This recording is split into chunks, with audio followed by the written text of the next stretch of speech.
Chapter 81. Though he knows that Mississippi Lin is very capable, he can't watch a girl carry heavy things under his nose. Mississippi Lin, why did you carry 2 big stones back?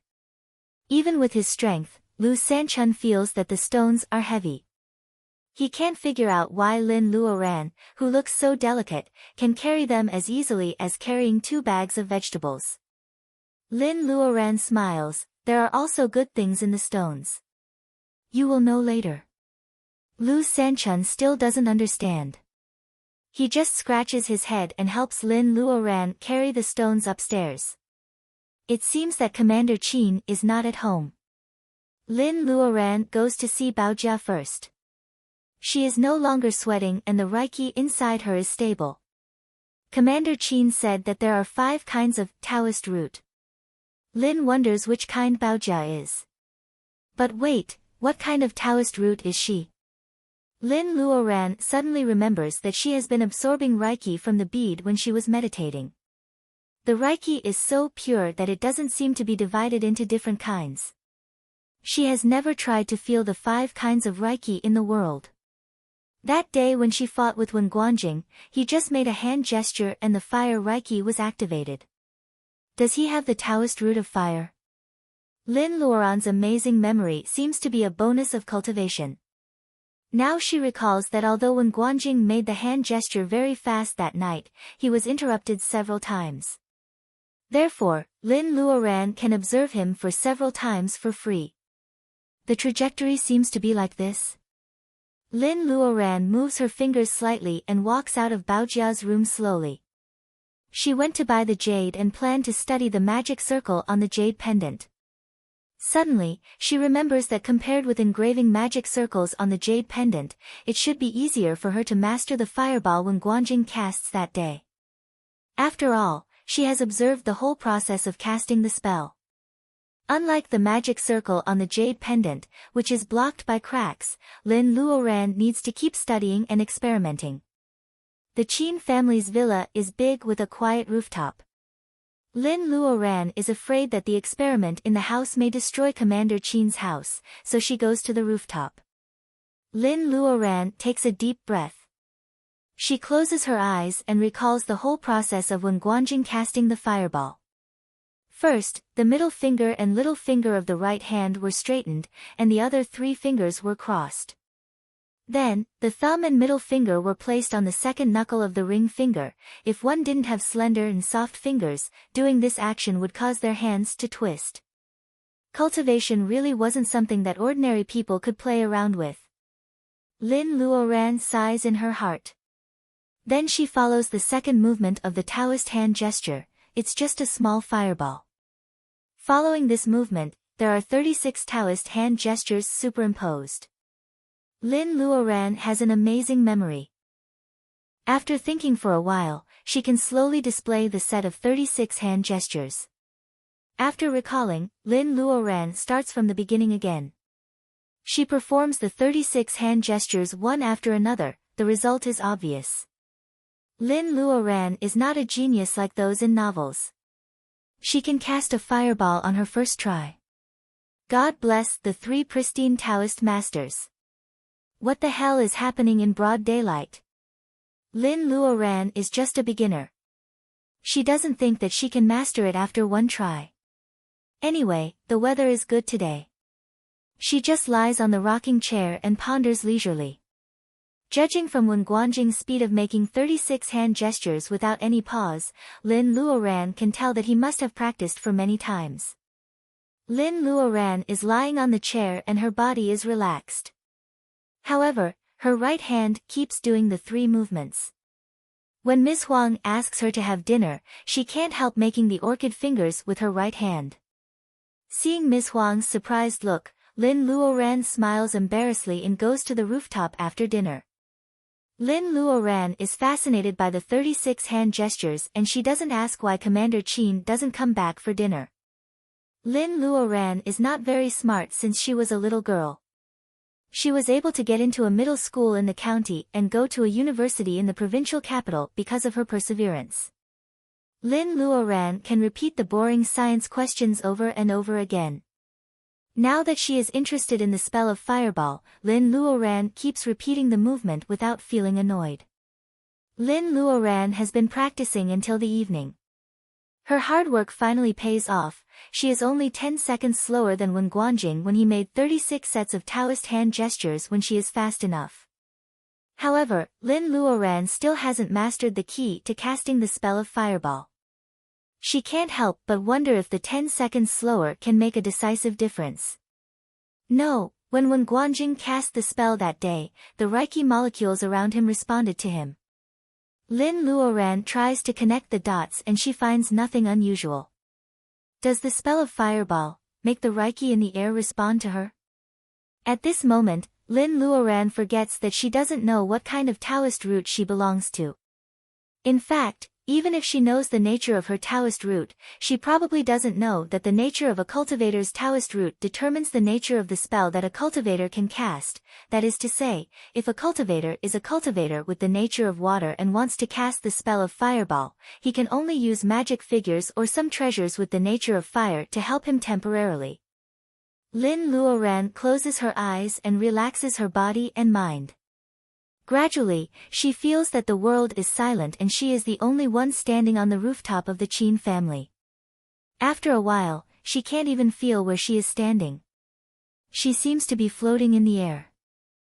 After another quarter of an hour, Lin Luoran doesn't feel that she is floating anymore. She feels that she is in the endless night sky. The bright lights of the imperial capital lit up like many little stars in the sky.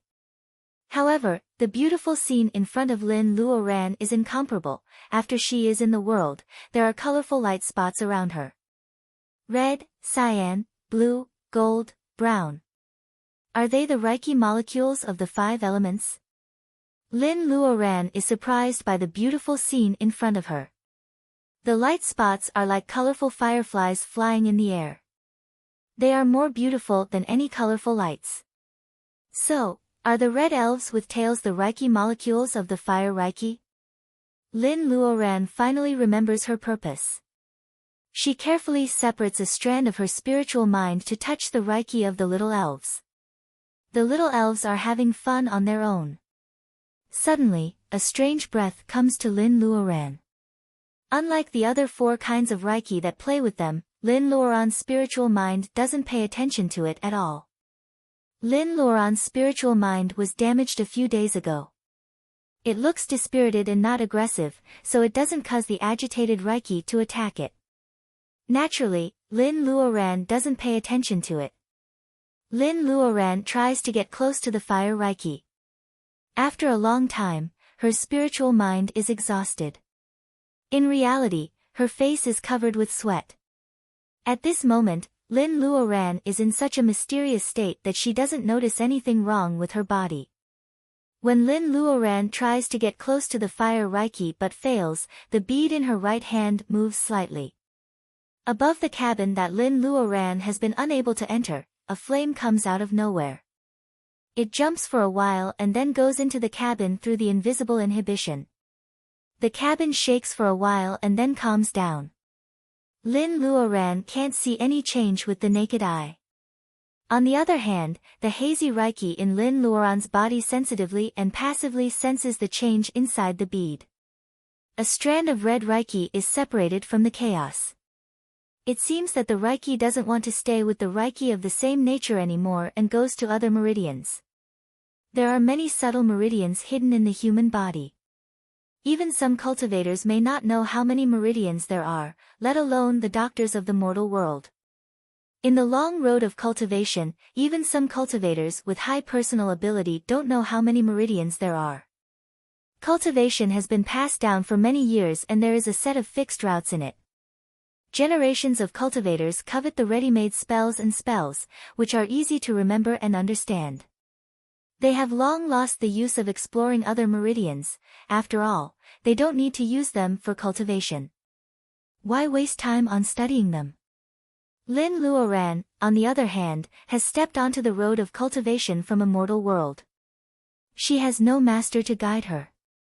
However, she does everything according to her heart. She doesn't have a master to guide her. Instead, she has the advantage of being arrogant. As soon as she has an idea, she can try and explore it. She is very bold. At this time, the Reiki of the 5 elements on the earth are all restless. Normally, when cultivators in the level of training Qi start to practice spells, they all do it under the guidance of their masters.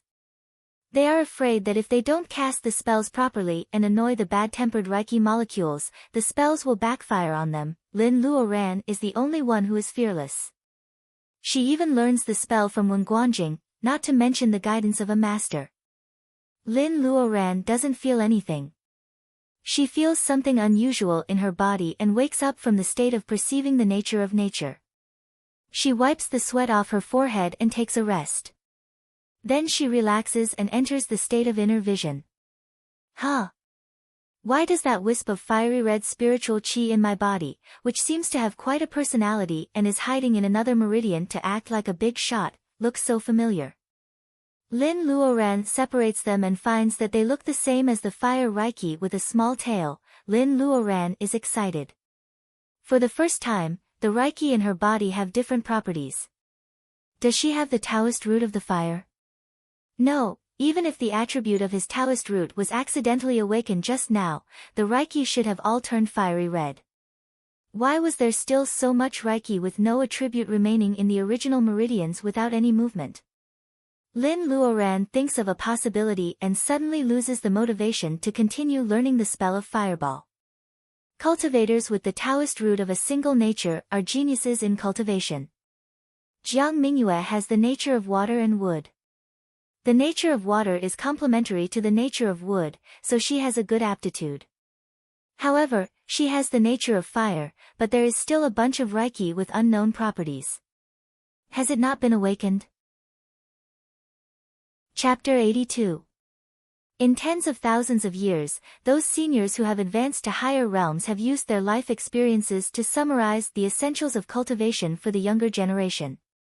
Talent, cultivation method, elixirs, magic weapons, and money. It can be said that these 5 essentials are indispensable to the end. Not to mention talent, if a person doesn't have the Taoist root, he can't step on the road of cultivation even if he has the wealth of a country. And the quality of the Taoist root is the basis for advancement. Only 1 in 10,000 mortals has the Taoist root. In the glorious era of cultivation, people in the level of training Qi are not even real cultivators. The gap between training Qi and laying foundation prevents those training Qi cultivators with 4 or 5 natures who don't have special opportunities from entering the real world of cultivation. Apart from the core areas of the blessed enclave where the spiritual energy was abundant, the density of the spiritual energy, there was not much difference between the cultivators who lived in the deep mountains with verdant hills and clear waters. Moreover, with a high-level cultivation technique, the time it took others to refine 1 portion of spiritual energy, but you could refine 1.5 portions, or even 2 portions, or even more. As time passed, the gap between 2 people who originally had similar aptitudes would slowly widen. Elixirs can give you more resistance to advancement when you are in a bottleneck. They can shorten the time of cultivation or increase the effect of cultivation. They are really indispensable at home or on trips. As for a powerful magic weapon, it can increase the safety of cultivators on the long road of cultivation. As long as there are mortals, there will always be new cultivators. However, some treasures of heaven and earth need thousands of years to grow after being picked. How can they keep up with the consumption of cultivators? As time goes by, disputes can be seen everywhere for a spirit herb that is hundreds of years old. With a good magic weapon, cultivators can naturally save their lives in the fight, and they can even get spirit herbs and elixirs that can enhance their personal ability. It is really killing 2 birds with 1 stone. Money is needless to say. Although cultivators have a longer life than ordinary people, they can't always look for raw materials for making elixirs and weapons by themselves. The land of Shenzhou is vast, which is a waste of time and energy. At this time, the importance of money can be highlighted. Even if you have money, there will be countless cultivators who need money coming to you to sell and exchange. Of course, the money here is not the paper money of Huaxia today. Lin Luoran is not in the mood to practice the fireball spell because of her poor aptitude. She goes back to her room and naturally doesn't have the energy to try to make weapons. However, the phoenix hairpin that she bought for 50,000 yuan is lying quietly on the table. Its unique style is very attractive. Dragons and phoenixes were the traditional totems of the Huaxia clan. Even today, they could be seen everywhere, not to mention in ancient times. In some dynasties, they were even used exclusively by the emperor's family. If ordinary people used them, it would be a taboo and would not be allowed. But no matter how much it was forbidden, it could not overcome the love of beauty in the hearts of common women. Gold was too conspicuous, and jewelry made of silver and pearls as raw materials could unavoidably have the figure of a phoenix. However, the antique that Lin Luoran bought is very strange. The hairpin is in the shape of a double-headed phoenix, maybe, one is a phoenix and the other is a phoenix. The clerk of the jade shop is kind, but Lin Luoran doesn't sympathize with others just because she feels sorry for them. Because of the special nature of the material of pearls, they can't be passed down for thousands of years like jade wares. The longer the pearls are worn, the softer they will be. Therefore, it is hard to determine the value of antiques made of pearls, except for the crowns of emperors and queens. No matter how knowledgeable a collector is, it is hard to tell the origin of a bare bead. Even common jewelry will only have the shop's logo on it. It is hard to identify the value of the pearl because there is no historical record to prove who has worn it. What's more, the hairpin Lin Luoran bought is in such good condition. There is no trace of weathering. It is so new that it looks like a pearl hairpin made last year. It doesn't look like an antique at all. More importantly, it is blue. Hey, don't be so obvious. In this world, there are no blue pearls except dyed ones. However, Lin Luoran still buys it. It is not because the old man says that it is an antique. It is because she feels a trace of very weak but certain reiki from the hairpin. Lin Luoran is a novice cultivator, but she knows one thing. Things with reiki, such as jade, can't be ignored even if you don't know it. So, she has bought it, right? Lin Luoran thinks that she has bought an item related to cultivation with the banknote of the state of Huaxia. She feels a lot better now. However, what on earth is this blue double-headed phoenix hairpin? Lin Luoran looks at it for a long time. It is just a unique hairpin.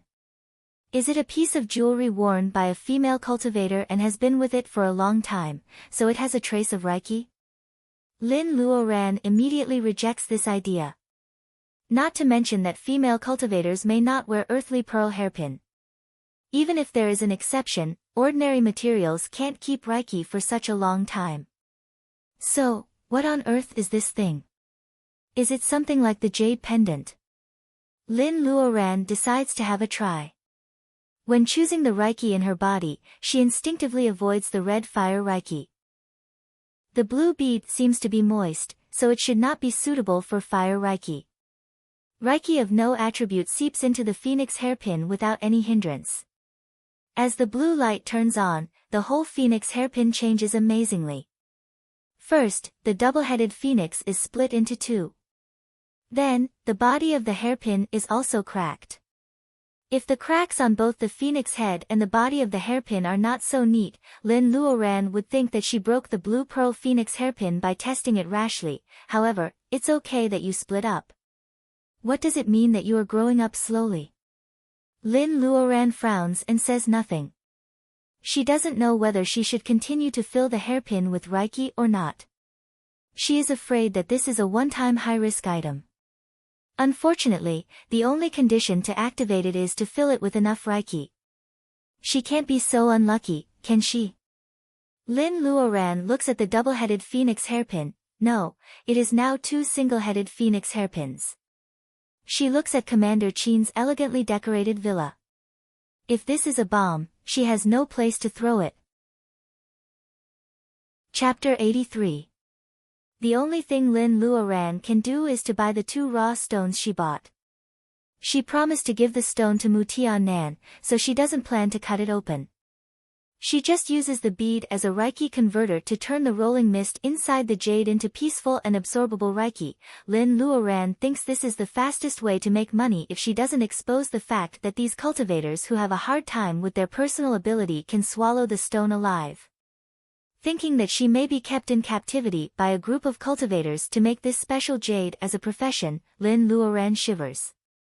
She comforts herself that she only needs enough money. Freedom and life are the most important things. Lin Luoran calls Mu Tianan and tells him that he can come to pick up the goods at any time.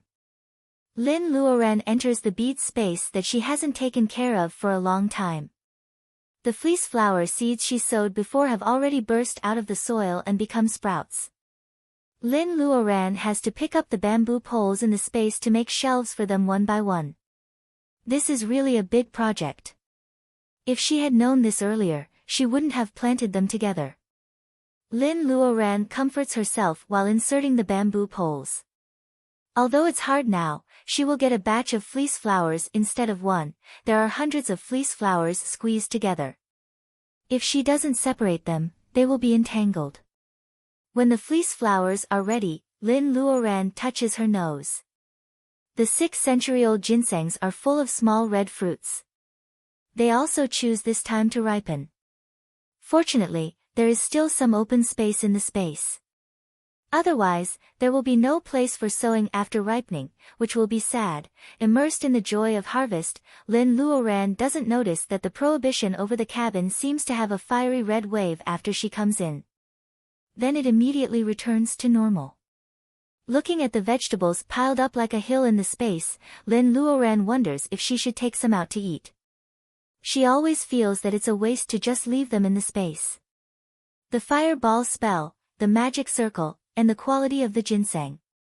Lin Luoran has a lot to think about today. She transplants the fleece flower and ripens the ginseng seeds. Lin Luoran leaves the space after sowing the seeds. She feels lucky that the essence of the whole plant will be exhausted when the seeds are ripened. Lin Luoran feels so comfortable now that she has to choose between the herbs and the next generation. Lin Luoran is biting a tomato that is no longer small. She doesn't even notice that the space is full. Otherwise, she wouldn't have sown the fleece flower seeds so densely. Today, she finds an open space to transplant the fleece flower seeds. It seems that the space is getting bigger today. Lin Luoran carries the vegetables to the kitchen and goes back to her room with a tomato in her mouth. She is ready to start her cultivation tonight. The tomato is thin and juicy. The room is full of fragrance. When Lin Luoran passes by Baojia's room, she seems to be attracted by the smell of the tomato. Baojia's eyes, which have been closed for 9 days, are still closed. However, the eyeballs under her eyelids seem to move. Cultivation is hard. Lin Luoran has been prepared for it since Commander Qin told her about the crazy Taoist's words. If she is still the kind of person with poor quality, how can she be blessed by God? Lin Luoran takes a look at the bead on her right wrist. Because of the universe inside the bead, Lin Luoran always feels that the bead is smart and alive. No matter whether the bead chooses her or not, she can't let it be covered with dust after 100 years and be regarded as a slightly brighter pearl. Lin Luoran sighs and adjusts her mind. She starts her daily homework, which is to meditate and cultivate qi into her body. Since there is no jade, the bead has no right to be picky. It still has to absorb the very little and restless Reiki floating between the sky and the earth. Some of the Reiki is kept as labor fees, and the rest is tamed and transferred to Lin Luoran, who is cultivating. However, today is a little different. The bead doesn't transform all kinds of Reiki into the white Reiki in Lin Luoran's body as usual. Instead, it removes the fire Reiki and mixes it with the chaotic Reiki and transfers it to Lin Luoran together. As Lin Luoran breathes, the Reiki sent by the bead is directed to her meridians, and the unique fire Reiki also goes to where it should be. This is really confusing. After another night of cultivation, Lin Luoran feels refreshed when she opens her eyes. The frustration of practicing the fireball spell the day before is swept away by the wonderful feeling of cultivation. She goes downstairs as light as a bird. She greets Commander Qin, who is reading the newspaper, Miss Huang, who is cooking, and Lu Sanchun, who is practicing boxing in the yard one by one. Everyone can see that she is in a good mood. Influenced by her, the day starts well. After breakfast, Mu Tiannan's car stops downstairs. He knows that he should greet Commander Qin before he carries the raw stone into the car. Why only one instead of two? On the one hand, Lin Luoran doesn't want her labor to be so cheap. On the other hand, people are greedy. Lin Luoran gives him 2 for the first time, so she has to give him more in the future. Otherwise, kindness will turn into hatred. Lin Luoran sits in the passenger seat. Mu Tiannan turns around and smiles at her from time to time. Lin Luoran always feels creepy when she looks at him. But then again, how come she and Mu Tiannan suddenly become friends instead of enemies? Lin Luoran still feels confused when she thinks about it. Mu Tiannan drives an off-road vehicle to load the raw stone today. Otherwise, the stone can't even fit in the car. Lin Luoran doesn't recognize the brand of the car for a while. Then she remembers that Mu Tiannan has changed several cars to show up in front of her. In Rueli, he even said that he would lend her 100 million yuan. Is the Mu family a family of cultivators? It seems that the Mu family is very powerful. Lin Luoran has to remind herself that even if Mu Tiannan is the middleman, she still has to be careful when dealing with the Mu family. The car goes all the way to the suburbs. Lin Luoran looks at the road sign and wonders, Fragrant Hill Park. Mu Tiannan nods, the Mu family's old house is in Fragrant Hill. Lin Luoran is speechless. Well, it is true that the Mu family is powerful. Anyone who pays a little attention to history books knows what Fragrant Hill is. It was built in the Jin dynasty. After successive generations of expansion, it was named Jingyi Garden in the reign of Emperor Qianlong. Red leaves of Fragrant Hill is a thing that can be used in primary school textbooks. Now Mu Tiannan actually tells her that the Mu family's old house is in Fragrant Hill. Hey, even if it's a cultivation family, there's no need to use public property for private purposes to this extent. I'm really speechless. Alright, I'm really not jealous, but I'm really looking forward to the feeling of being able to enclose a mountain and do whatever I want. Mu Tiannan squints at her, you can eat whatever you want, but you can't say whatever you want. What do you mean by using public property for private purposes? That large piece of land is obviously donated by the Mu family after liberation, okay? Well, is that so? Lin Luoran feels embarrassed and finally closes her mouth. She just watches without saying a word. Mu Tiannan rarely humiliates her, so he is in a good mood. He hums a tune all the way. The car passes through the winding mountain road flexibly. The direction is completely opposite to the entrance of the park. Lin Luoran guesses that it looks like the back of the mountain. There is a European-style carved iron gate. The white doorpost stands among the flowers and trees, looking elegant and tranquil. Mu Tiannan snaps his fingers, and the gate opens slowly. Mu Tiannan drives the car all the way in and smiles brightly at Lin Luoran. Welcome to Fragrant Hill Villa. Villa. Lin Luoran is speechless. Is this really the place where cultivators live? Chapter 84. Master. Maid costume. My yen % yen. Mu Tiannan sees that the big bodhisattva beside him doesn't look good. He quickly winks and tells the noisy girls to leave. He smiles awkwardly, the front yard is where I live. The old man and the others don't come out easily in the forest. I'm afraid we have to walk for a while. So, she has to climb up with a stone in her arms? Although Lin Luoran is a nice person, she is still unhappy. Mu Tiannan is not as careful as Lu Zheng, so he doesn't notice it at all. After all, she is an adult. She can't do such a childish thing. She can only get out of the car. She doesn't care about the stone anymore. She asks Mu Tiannan to carry her and they walk into the forest together. It rained last night, so Lin Luoran is as light as a butterfly. Her feet barely touch the ground. Mu Tiannan is holding a heavy stone in his arms, so he can't use his lightness skill at all. His Italian handmade white leather shoes are soon out of color in the mud. Looking at Lin Luoran's relaxed look, Mu Tiannan grits his teeth. It's good to be a cultivator. Should he also pester Grandpa to walk on this path? Lin Luoran looks at the handsome Master Mu who is left behind. He is so embarrassed in the mud.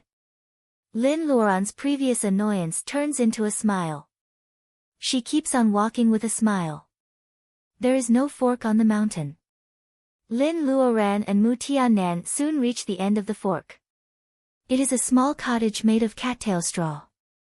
There is a fence in front of the door, which is covered with morning glory. The fog in the mountain makes the cottage feel like a fairy. Lin Luoran breathes a sigh of relief. It finally looks like a cultivator. Lin Luoran doesn't deliberately stay silent, so the people in the cottage have already noticed their arrival. Miss Lin, I hope you don't blame me for not coming out to greet you earlier. This is really an unexpected situation. I hope you can come in and have a chat. The voice came from inside the house. It sounded a little weak and loud. It's my grandpa. Holding the stone, Mu Tiannan is a little breathless. He is afraid that Lin Luoran underestimates him, so he is holding back his strength. Lin Luoran looks at her clothes. There is not even a speck of mud on them. She walks a few steps and pushes open the half-closed wooden door. There seems to be some mist in the room. There are some futons made of straw on the ground. It seems to be a place for meditation. Lin suddenly realizes that the weeds in her space can also be made into futons. However, Mr. Mu is not the only one in the room. Two old men are sitting on futons with their legs crossed, one in front and the other behind. Their palms are against each other's backs, which is the standard way of treating wounds in TV series. An old man with white hair and beard knows that Lin Luoran is coming in. He opens his eyes slightly and nods to her. Lin Luoran notices that he looks a bit like Mu Tiannan. She guesses that he is Grandpa Mu. Seeing that he is healing others, it seems that he is not the one who needs these special jades to prolong his life. Is it the other old man who is sitting cross-legged? Lin Luoran can't help but use her spiritual mind to explore the two old men. A vast power rises. Lin Luoran's spiritual mind, which has not recovered, is shaken again. Lin Luoran's face turns pale. The two old men's personal abilities are much higher than hers. Are they seniors in the level of laying foundation? Lin Luoran doesn't want to test them anymore. She stands aside and waits quietly with Mu Tiannan who is holding the stone. After about half an hour, Grandpa Mu slowly stops. His face is so pale that it seems that he has just been seriously ill. Mu Tiannan hurriedly puts down the stone and helps the old man to sit on the wooden chair in the room. After a while, he helps the other old man who seems to be seriously injured to sit on another wooden chair. Different from Grandpa Mu, this old man has a high personal ability but looks like a bandit. Well, he is a bit like Commander Qin who was in the corridor of the hospital when Baojiao was critically ill. Lin Luoran doesn't know that it is very rude and taboo for her to spy on others' personal abilities like this in the world of cultivation. However, the two old men don't care about it. After resting for a while, Grandpa Mu seems to have calmed down. He nods to Lin Luoran and says, even with the help of a famous teacher, Miss Lin, you are so talented. Just now, I saw that you are only one step away from the completion of the level of training Qi. In less than 15 years, Miss Lin, there will be another cultivator in the level of laying foundation in the state of Huaxia. Lin Luoran keenly catches the key words in Grandpa Mu's words. The completion of training Qi. Is this the level that she is about to reach? This is the first time for Lin Luoran to figure out her personal ability. It seems that this trip is worth it. Grandpa Mu, who is resting with his eyes closed, finally opens his eyes. He looks at Lin Luoran and says, Mu, let's make a bet. In 10 years at most, she will have a chance to lay foundation. According to the decreasing rate of Reiki in the world, she may be the last female cultivator in the level of laying foundation in Huaxia. The last female cultivator in the level of laying foundation? Lin Luoran is very satisfied with the high evaluation of Grandpa Mu and Grandpa Mu. However, deep in her heart, she is not satisfied with the level of laying foundation. If there is a chance, she will work hard on cultivation. Lin Luoran hopes that she can go further and see more beautiful sceneries. Except for Wen Guanjing, who is good at fighting, Lin Luoran has never dealt with anyone in the world of cultivation. Hearing that Grandpa Mu and Grandpa Mu bet on her, Lin Luoran doesn't know what to say. Fortunately, Mu Tiannan appears out of nowhere with 3 cups of steaming tea in his hands. Stroking his beard, Grandpa Mu smiles. This is the Dahong Pao tea from the mother tree in Mount Wui. Although it is not as good as the spirit tea in the cultivation world, it is still a good thing for the Mu family in this mortal world. I hope Miss Lin will be treated well. Dahong Pao tea from the mother tree in Mount Wui is not a good thing. If someone else says this, Lin Luoran will definitely think that he is showing off.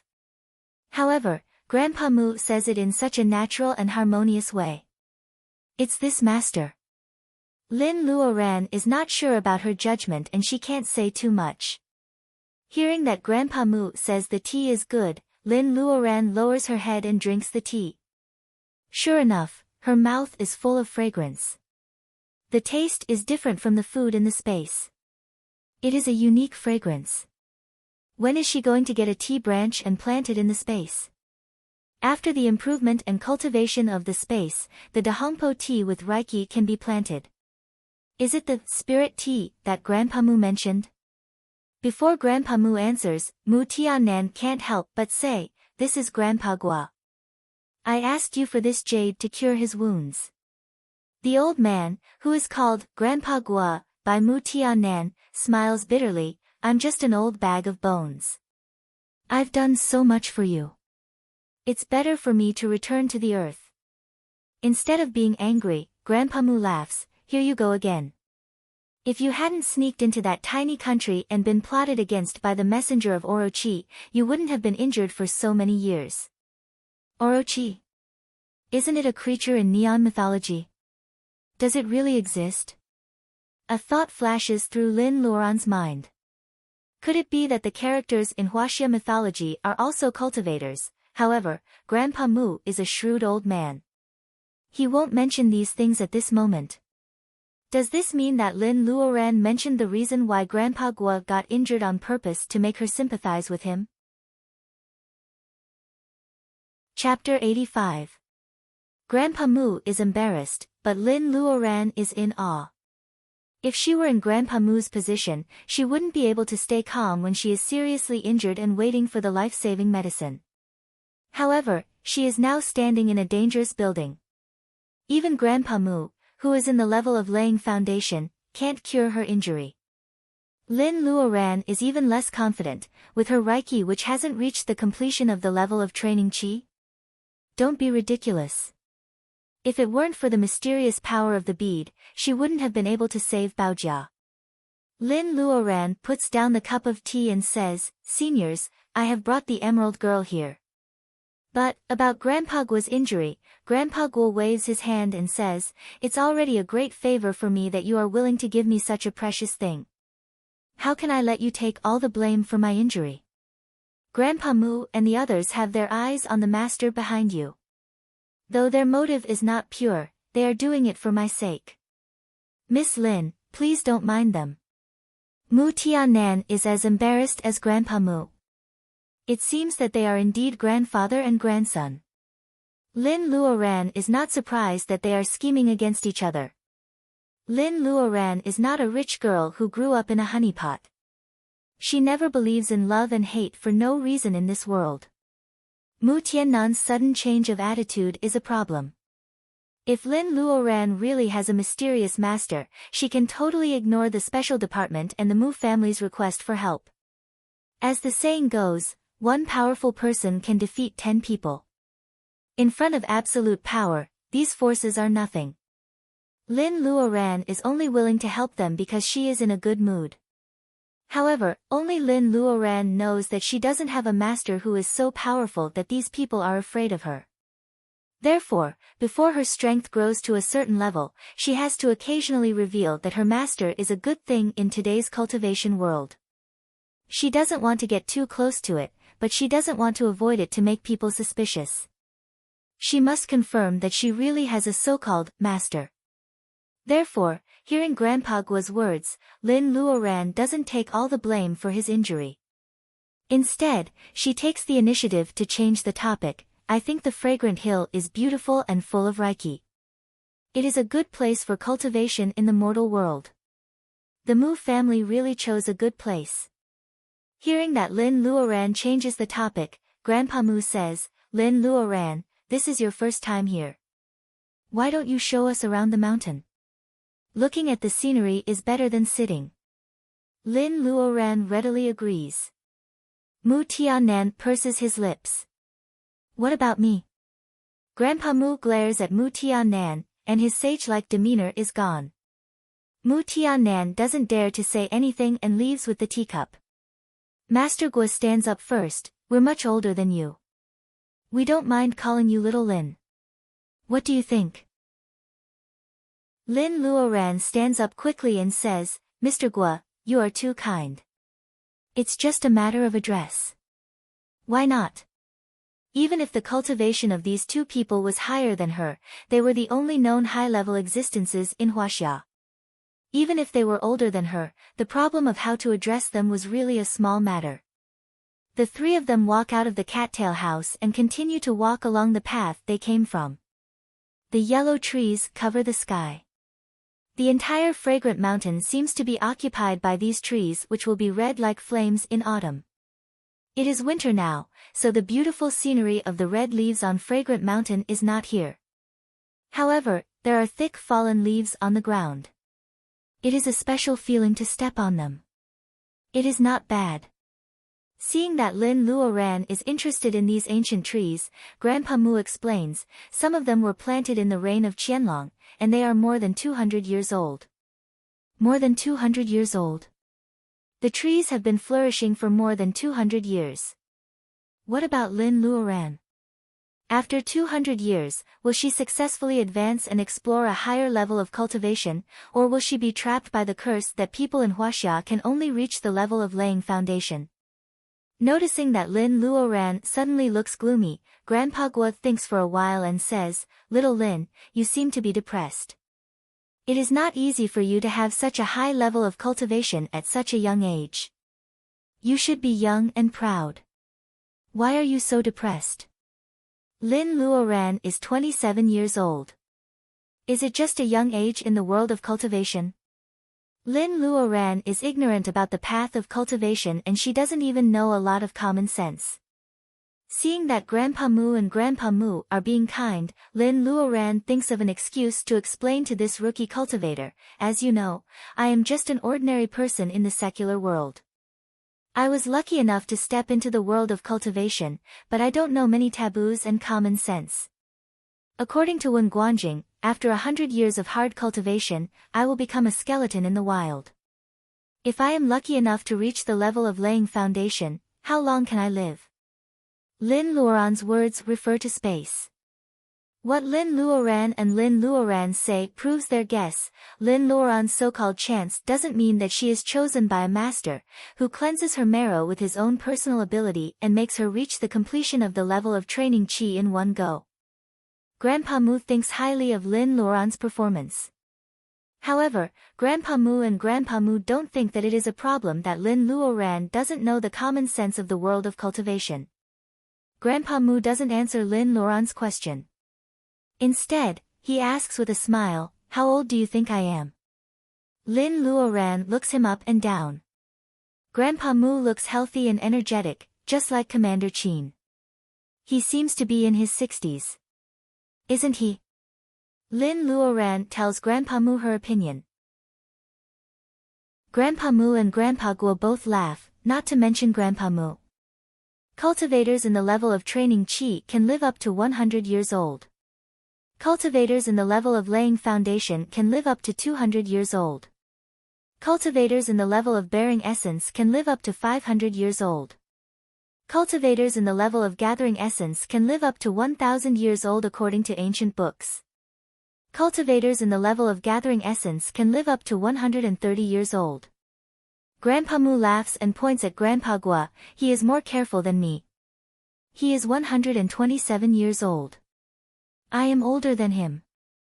I just celebrated my 130th birthday last month. Over 100 years old. I can't see it at all. Not to mention that Master Gua is injured. Master Mu, who is more than 130 years old, seems to be much more vigorous than Mu Tiannan. This is the difference between cultivators and ordinary people. 27 years old is indeed a very young age in the world of cultivation. Chapter 86. Seeing that Lin Luoran is relieved, Master Mu strokes his beard and smiles. I got your jade for free. If I don't give you something in return, I will have an inner demon in my cultivation. Girl Lin, you can have whatever you want. You can help me and I will have an inner demon in my heart. Lin Luoran doesn't know much about the inner demon. She doesn't know what Master Mu is talking about. She tilts her head and thinks for a while. I've learned a little spell of casting fireball recently, but I don't have a master to teach me. Can I ask you two masters? Lin Luoran has promised Wen Guanjing to go to the Night of Bermuda, but she can't be one or two effective spells. Otherwise, her identity will be exposed, and her own safety will be the top priority. Lin Luoran and Master Guo look at each other. They seem to be surprised that her master doesn't teach her spells. Lin Luoran is anxious, but she doesn't show it. Lin Luoran knows that it's best to make up an excuse. However, a lie always needs more lies. Lin Luoran decides to take a gamble. If someone finds out, she can take her parents and Luodong to hide in the deep forest. She can come out when she is powerful enough. However, this is the worst plan after all. In fact, Master Mu and Master Gua are surprised not because Lin Luoran thinks that she is a paper tiger, but because her request is not equal to the value of the jade. Even in the declining cultivation world, the small spell to cast a fireball was a common skill that everyone had. It was not a very precious secret technique. On the contrary, the jade Lin Luoran takes out can be directly absorbed by the human body without being refined. Not to mention its effect on Master Gua's injury. If it can be used for a long time, the time saved for cultivation will be more than twice that of others. Master Mu ponders. Girl Lin, do you know how precious the jade you took out is? Lin Luoran is shocked. Is it very precious? It only takes her a few minutes to make a piece of Reiki jade. She doesn't know that it is precious in the eyes of Master Mu, a senior in the level of laying foundation. Thinking of Lin Luoran's short cultivation time, Master Mu realizes it. You've encountered a great opportunity, so you naturally haven't experienced the hardships of cultivation. Ever since the sharp decline of spiritual qi 1,000 years ago, even the remaining spiritual qi had become restless. When ordinary cultivators absorbed spiritual qi, they would have to spend 3 times as much time to refine it. Even though foundation establishment cultivators had a lifespan of 200 years, those with poor aptitudes would be dragged down by time during this extremely time-consuming cultivation and would have no chance of reaching foundation establishment. Also, because of the violent spiritual qi, the spiritual materials of heaven and earth have all changed their medicinal properties, so the previous pill recipes are no longer used. Medicinal pills, which can assist cultivators in their cultivation, have become extremely rare. That's why no one has advanced to the core formation stage ever since. You should know how precious this kind of spiritual qi jade, which can be directly absorbed by the human body, is. When Master Mu says, no one has advanced to the core formation stage, he pauses for a second. He thinks of Lin Luoran's mysterious master. According to their speculation, her master must be a senior in the level of bearing essence. Seeing that Lin Luoran is listening carefully, Master Mu assumes that her master didn't tell her about the hardships of cultivation. It makes sense. The problem that bothers ordinary cultivators may not be worth mentioning in the eyes of her master, who has such a Reiki jade. Why would he tell her about it and affect her cultivation? Thinking of this, Master Mu stops the topic. Lin Luoran is secretly anxious. What she lacks most now is the knowledge of the current situation of the world of cultivation. Master Mu suddenly stops the topic, which makes Lin Luoran feel helpless. Master Gua takes out a booklet from his arms and hands it to Lin Luoran. Lin Luoran sees the words "Spells of the Five Elements" on the yellowed page. Lin Luoran takes the booklet and reads it. She is flattered and can't believe that she just got the spell of the cultivator she has been longing for. Seeing her expression, Master Gua explains, "Don't be surprised. This is just an ordinary spell of the world of cultivation. If you like it, you can take a look and I'll give it to you." "Thank you, Master Gua." Lin Luoran's gratitude is sincere. Spells are ordinary for others, but for her, they are very precious. Especially when she turns to the first page, she finds that it is the fireball spell that Wen Guanjing once cast. Lin Luoran has practiced for a long time but failed to master it. Lin Luoran is even happier.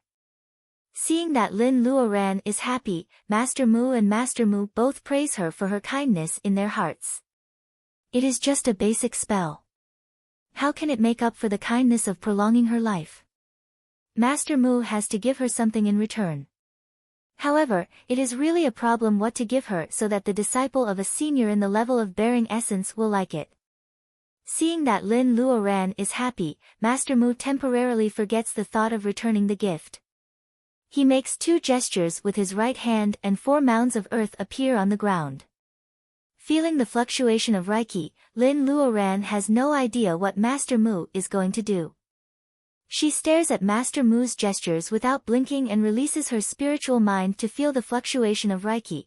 After learning the failed spell of the fireball spell, Lin Luoran feels that she has neglected the fluctuation of Reiki when casting spells. This time, she will not let go of this opportunity. In a short time, the 4 mounds made by Master Mu gradually take shape. They are in the shape of a table and 3 chairs. In the eyes of ordinary people, it is like magic.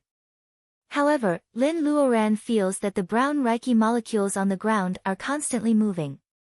Looking at the clay table and stools, Lin Luoran suddenly realizes that the brown Reiki is obviously the Reiki molecules with the nature of earth. Master Mu, the earth is soft and wet. The stools are not suitable for people to sit on. Lin Luoran guesses that Master Mu has other tricks up his sleeves. Lin Luoran deliberately says ironic words to stimulate Master Mu so that he can have a sense of achievement. Lin Luoran has no problem to show him more spells and more free courses. Master Mu just smiles. Lin Luoran has lived for more than 100 years and her little tricks can never fool him. However, Master Mu thinks that Lin Luoran is a good junior, so he indulges himself and doesn't expose her tricks. Look carefully, Las Lin. Master Mu's right hand changes its madra. The speed of his madra is extremely slow, but it is different from the earth table spell and Wen Guanjing's fireball spell. Every movement of his fingers is like a sword fighting with a knife. Golden Reiki molecules respond to his madra from the thin Reiki environment. Even Master Mu looks serious. He is not as relaxed as he was when he made the earth table spell. He shouts, "The spell is finished. Go!" A golden light splits from his palm. The metal Reiki collides with the earth Reiki that hasn't dissipated yet. Fierce sparks are produced. The soft and wet clay table and stools are on fire. Is Master Mu making these clay tables and stools? Looking at the dancing flames, Lin Luoran feels that her heart is pounding. She is 100% sure that Master Mu didn't use the fire Reiki. Then where did the flames come from? Master Gua coughs. He is not used to Master Mu trying to coax the little girl with the mysterious veil of spells at his age. After all, Lin Luoran is a junior cultivator. It is not kind of him.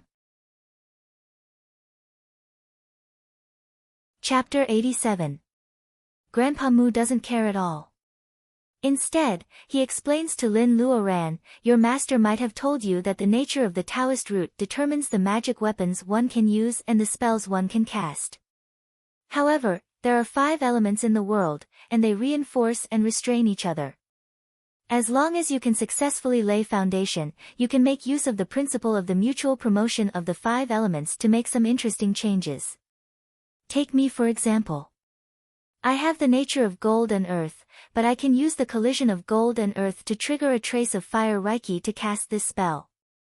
Don't look at this extra bit, it can sometimes save your life. Does the Taoist root determine the spells one can cast? Lin Luoran hears Grandpa Mu's words and keeps them in mind. The Reiki inside her is originally chaotic and has no nature. When she starts to learn the fireball spell, a trace of fire Reiki comes out. Most of the chaotic Reiki is left. Is Grandpa Mu waiting for her to open the door of the 5 elements? What is the nature of her Taoist root? Lin Luoran has questions in her mind. Thinking of the 36 gestures that she knows by heart, she unconsciously makes gestures with her right hand. Because she has been practicing for a long time, her speed is not bad. After a while, the gestures are overlapping. She is about to finish the spell. If she finishes like this, she will definitely fail like before. 36 hand gestures are about to be made. Lin Luoran is at a loss. Master Guo shouts, inject your own Reiki into the hand gestures and trigger the response of the Reiki of the fire. Lin Luoran has thought that she will fail this time. Hearing Grandpa Guo's words, she has an idea and her body makes an instinctive response. The fire Reiki lurking in her body seems to be summoned. The fire Reiki rushes all the way to her right hand and flows between her 5 fingers. When the 35th mudra is finished, Lin Luoran can clearly feel that the fire Reiki molecules are gathering together. When the 36th mudra is finished, Lin Luoran looks at her right fingertip. There is a ball of fire dancing. Did she make the fireball spell? Lin Luoran is overjoyed, but she doesn't get carried away. She disperses the handprint and the dancing fireball disappears. Lin Luoran closes her eyes to feel the feeling of blending with the fire Reiki. The 2 elders are surprised by her ability of understanding. She doesn't even know how to use Reiki when casting spells. They know that she is indeed a new scholar, but can a new scholar really understand what Grandpa Guo just says? Those smooth hand seals were clearly the nimble fingers that were naturally suited for spells. Lin Luoran is an ordinary person. Though there are masters who purify her marrow, it has something to do with her talent. Does she have the Taoist root of fire, which is rarely seen in 100 years? Lin Luoran's parents see that it's easy for her to cast the fireball spell and she is accepted by a senior of bearing essence. They both think that Lin is a rare genius with only one nature. Of course, Lin Luoran is immersed in the feeling of her first success in casting spells. She has no idea about this wonderful misunderstanding. When she opened her eyes again, the 2 elders had found 3 cups of steaming tea from somewhere. They were sitting on the stools that were made by magic and nodded at her. Lin Luoran sits down and takes a sip of the tea. The fresh aroma of the tea is refreshing. The quality of tea is really suitable for cultivators. Lin Luoran has the booklet of spells of the 5 elements in her arms and she knows the key points of casting spells. She is not in a hurry to study now. Not everyone can have the opportunity to drink tea with a senior in the level of laying foundation. What's the harm of having fun for a while? However, Lin Luoran is born to be a spinning top. Just when she is listening to Grandpa Mu talking about their understanding of cultivation, Lin Luoran's cell phone rings at the wrong time. It is a strange number. Lin Luoran picks up the phone and listens to the conversation on the other end. She smiles at first and then her smile spreads all over her face. After she hangs up the phone, Grandpa Mu asks her why she is so happy. Lin Luoran's eyes are filled with tears. I'm sorry. It's my good friend. She has just woken up. Lin Luoran's good friend, Qin Baojia, has undoubtedly become famous after this incident. At least Grandpa Gua and Grandpa Mu look at each other and instantly understand who Lin Luoran is talking about. In that case, Lin Luoran should go back first. Although it is a rare chance, Lin Luoran values her family and friends the most. She apologizes to Grandpa Gua and leaves the mountain first. Mu Tiannan comes out of nowhere from the dense forest. Grandpa Mu stares at him and smiles. Why don't you see her off? Mu Tiannan smiles. I have arranged it. Grandpa, I also want to cultivate. Just say yes. Grandpa Gua frowns. Something flashes in Grandpa Mu's eyes. You little brat, I have set a rule in the family. Cultivation is getting more and more difficult. The Mu family can't hang on to one tree. Since you have given the opportunity to Mu Tiannan, why are you talking about cultivation now? Mu Tiannan says shamelessly, I regret it again. At worst, I don't want the money from the family. Can you just teach me cultivation? Grandpa Mu shakes his head.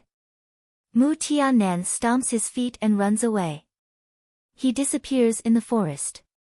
Grandpa Gua coughs again and says, you should have told him the truth earlier. Why do you want him to blame you?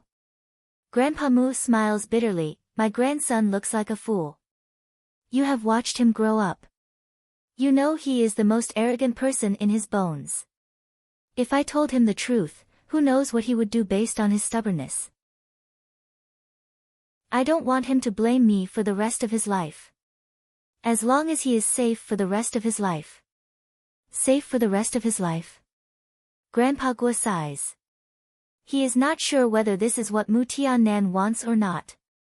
Come to think of it, what should I give to little Lin?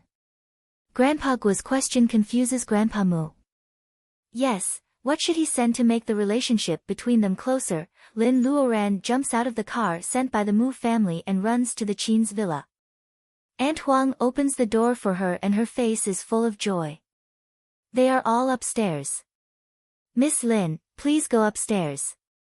Lin Luoran nods to Aunt Huang and goes upstairs. The door of Baojia's room is unlocked. Commander Qin, Lu Zheng, and Lu Sanchun are all there. Lin Luoran looks around and sees a white figure standing in front of the window. Standing in front of the window in white pajamas, Baojia feels like a fairy when the breeze blows. Seeing is believing. Lin Luoran looks at the familiar figure and finally believes that Baojia is fine. Lin Luoran's eyes are blurred with tears. Baojia turns around and stares at her for a while. Then she rushes to her, hey! Did you secretly eat tomatoes in my room last night? Chapter 88. Bermuda Islands in the North Atlantic Ocean is an autonomous overseas territory of the United Kingdom. It relies on finance and tourism and is known as a tax haven and company haven. It is a world-famous offshore financial center. It is 3:00 in the afternoon on a direct flight from Huaxia to Hamilton in Bermuda. A group of yellow-skinned Asians walk out of the airport. Though they move fast, they still attract a lot of passers-by. There are about a dozen men and women. They are all tall and slender.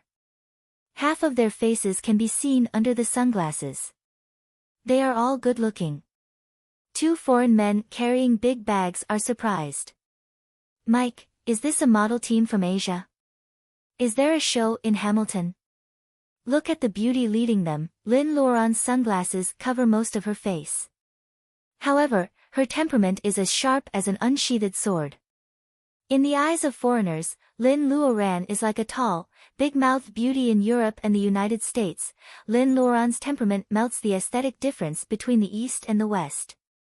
Cultivators can easily understand simple English as long as they try to learn it. Therefore, the conversation between the two backpackers is heard by the team. Wen Guanjing looks ordinary.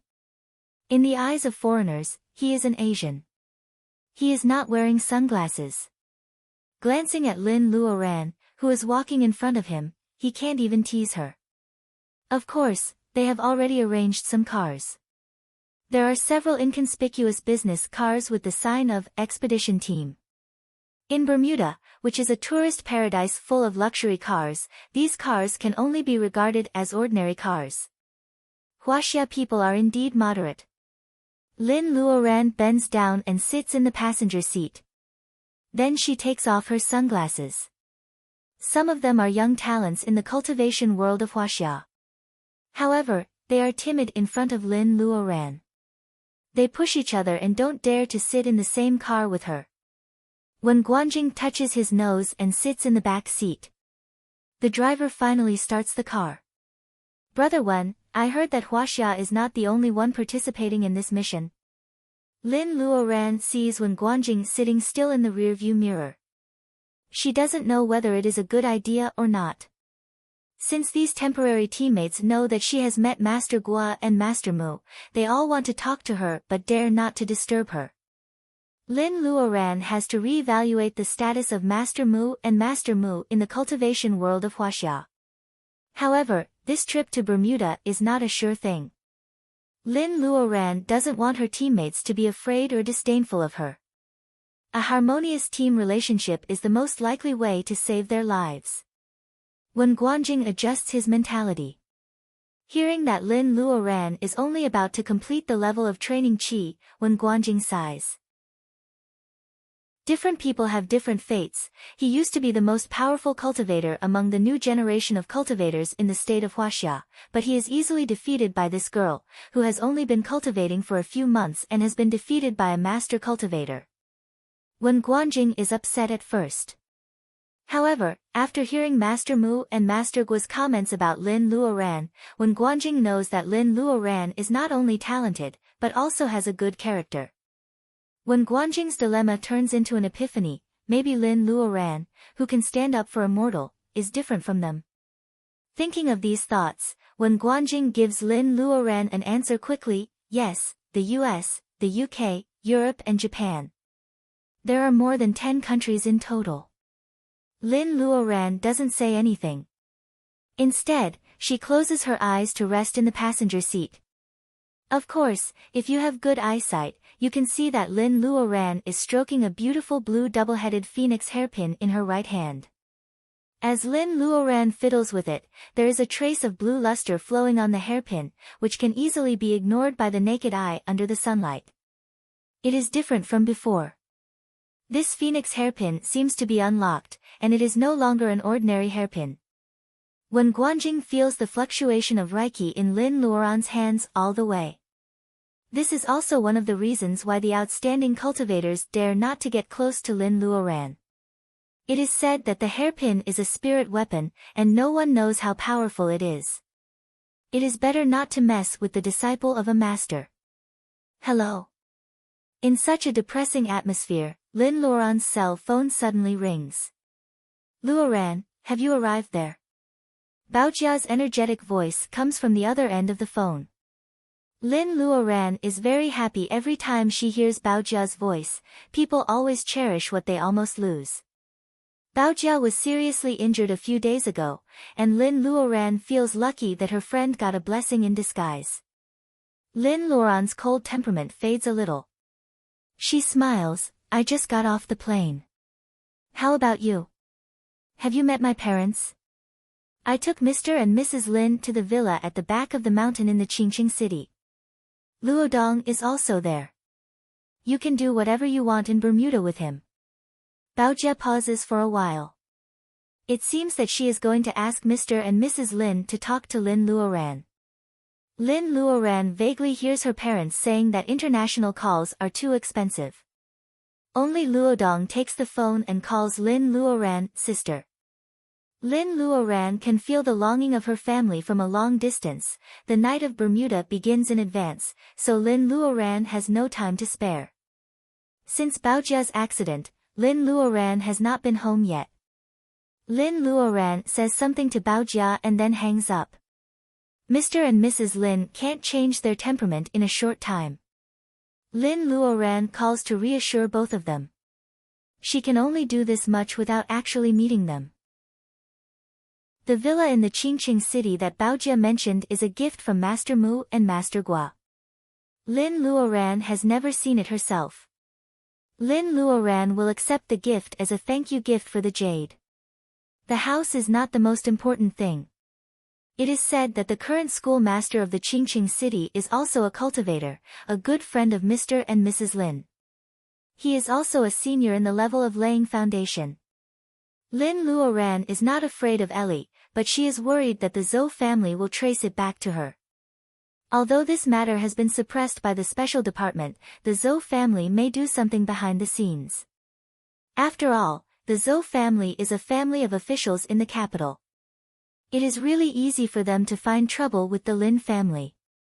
Now, Lin Luoran lets her parents and Luodong live in the villa in the Qingqing city, which is much safer. Lin Luoran feels the ability of a cultivator and the spells of the 5 elements become more and more real recently.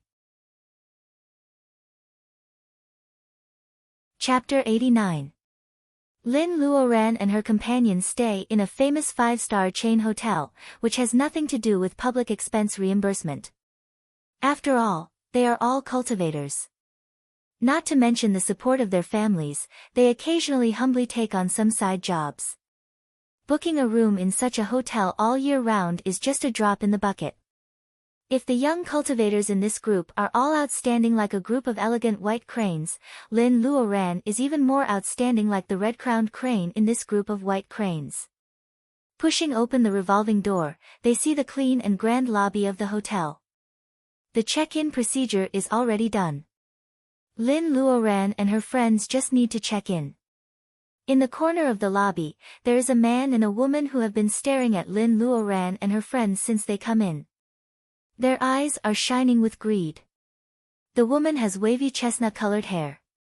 Her eyes are also chestnut-colored. Her nose is high and her skin is flawless. Unlike many foreign beauties who are only suitable to be looked at from a distance, generally speaking, this woman is a European beauty. Dana, she is my cup of tea. She is such an exquisite Oriental beauty. The chestnut-haired Caucasian beauty said to her companion as the amber liquid swirled in the goblet. Her eyes flashed with greed and a trace of possessiveness. Appreciating beauty was an innate human instinct, but very few people would want to possess someone or something for the first time they saw it. This chestnut-haired Caucasian beauty was obviously not an easy target to get along with. The man called Dana had slightly curly hair, a fair face, and a slender figure. The fine details on his cuffs and lapels made him look like a European nobleman. One could not be called a nobleman just because he was handsome and well-dressed. Instead, he should be like Dana, who gave people a feeling of being rich just by sitting casually. There is appreciation and greed in his eyes. Obviously, he is more rational than the woman with chestnut-colored hair. Crystal, are you out of your mind because you haven't been out for a long time? Look at the man beside her. Crystal raises her eyebrows. She sees Wen Guanjing behind Lin Luoran and says disapprovingly, "Is that St? I can't believe that you were defeated by such an ordinary-looking man." His sore spot was touched, but Dana only curved his eyes and took a sip of the wine in his glass. He did not lose his temper and behaved like a gentleman. Of course, if you look closely, you can see that he is looking at Crystal coldly. St. This man was called the Butcher by the superpower circle in Europe. It was not a shameful thing for the arrogant Dana to lose to him. If Crystal insists on having a try, Dana has no intention of stopping her. Crystal has always been so arrogant because of her bloodline. As soon as Lin Luoran enters the hall, she feels that 2 people are staring at her, which makes her very uncomfortable. Before stepping into the elevator, Lin Luoran follows the feeling and sees a foreign woman with long chestnut-colored hair sitting in the corner of the hall. The woman is raising her glass to Lin. Lin Luoran has an illusion that she is being flirted with by a woman of the same sex. This makes Lin Luoran very unhappy. Noticing Lin's hesitation, Wen Guanjing looks in the direction she is looking at. He sees another old acquaintance, Dana, and he snorts. Lin Luoran raises her eyebrows. What? Do you know them? Wen Guanjing doesn't take it seriously at all. They are 2 little fleas. I guess they are the representatives of the UK. Speaking of fleas, when Guanjing's expressionless face shows that the two people are not as relaxed as he says. The moment the elevator door closes, Lin Luoran casts a spell with her right hand. A small fireball gathers on her fingertip and shoots out quickly and quietly. It is not noticeable under the golden light of the hall. Crystal steps back and the fireball hits the wine glass in her hand, bang. The wine splashes and Dana dodges like a ghost. Crystal doesn't expect that the fireball is aimed at the wine glass in her hand. She can't dodge it and the wine splashes all over her face. The elevator door is closed. Crystal stands there. Her haute couture dress is stained with wine, which attracts all kinds of guests in and out of the hotel. For people of her family who always pay attention to their image, this is more shameful than getting hurt. Crystal's face is pale and there is no anger on her face. However, there is danger in her eyes. Seeing that his friend is being teased, Dana hands a handkerchief to Crystal. He smiles and says, "What are you talking about? Is this what people in the state of Huaxia call a show of strength?" Crystal stares at him and smiles instead of being angry. "I haven't seen such a beautiful woman for a long time. She is mine." She licks her sexy red lips. Apart from being sexy, she is also seductive and frightening. The elevator keeps going up. Many people can't resist the temptation of looking down from a bird's-eye view.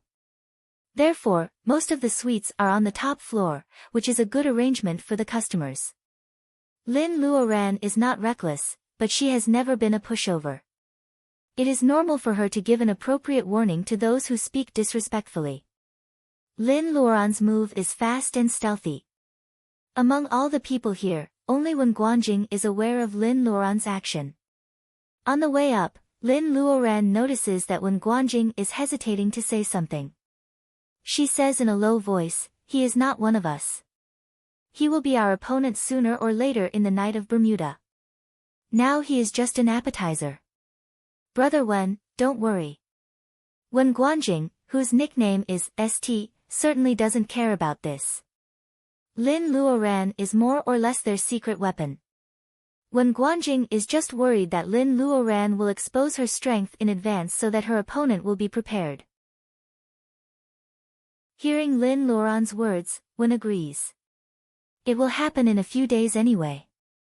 If they really turn against each other, they will have to rely on their strength. What's the point of hiding it? Wen Guanjing stops talking. They go to the top floor and make an appointment to meet in the dining room after washing up. Lin Luoran swipes her room card and opens the door. Lin Luoran is very satisfied with the simple but expensive decoration and the refreshing and pleasant style of the room. What is more beautiful is the beautiful view of the sea outside the floor-to-ceiling window. Lin Luoran can see the beautiful girls in bikinis sunbathing on the beach in the distance. The blue waves are getting bigger and bigger, and the skateboarders are moving up and down with the waves. If it weren't for this mission, this would be a nice resort. Chapter 90. There are many wonders in the world around 30 degrees north latitude. The Black Triangle of Bermuda is one of them. In a small meeting room, when Guanjing draws a large area of the sea on the projector screen with the infrared light in his hand, it stops at the Bermuda Delta area. Every one of us may have heard of the Black Triangle of Bermuda. It is called the black hole of the earth. Ships sink, people go missing, and planes crash all year round. This is our destination this time. After saying that, when Guanjing looks around. Because of his solemn tone, people in the seats listen to him carefully. Brother Wen, I've heard about it too. However, there is another saying that most of these disappearances are fabricated. Is it true that the frequency of accidents in the Black Triangle is actually lower than that in other dangerous waters? The one speaking is another girl in the group besides Lin Luoran. She is wearing a long dress that looks like a palace dress of the Tang dynasty. She has a standard oval face and big eyes. She is round and lovely. She looks like a lady in the Tang dynasty. It seems that this girl is popular in the team. Hearing her words, when Guanjing can't help but smile, junior sister apprentice Li, these textual evidences are all official statements. In fact, in the past 2 years, as the opening time of Bermuda Night approaches, the number of ship accidents in Black Triangle has increased a lot. Junior sister Li's oval face blushed, as if embarrassed that she had asked such an idiotic question. Lin Luoran lowers her head and says nothing. Official statements, no wonder so many forces are involved. Obviously, this is the result of a unified statement. So what does Bermuda Night refer to?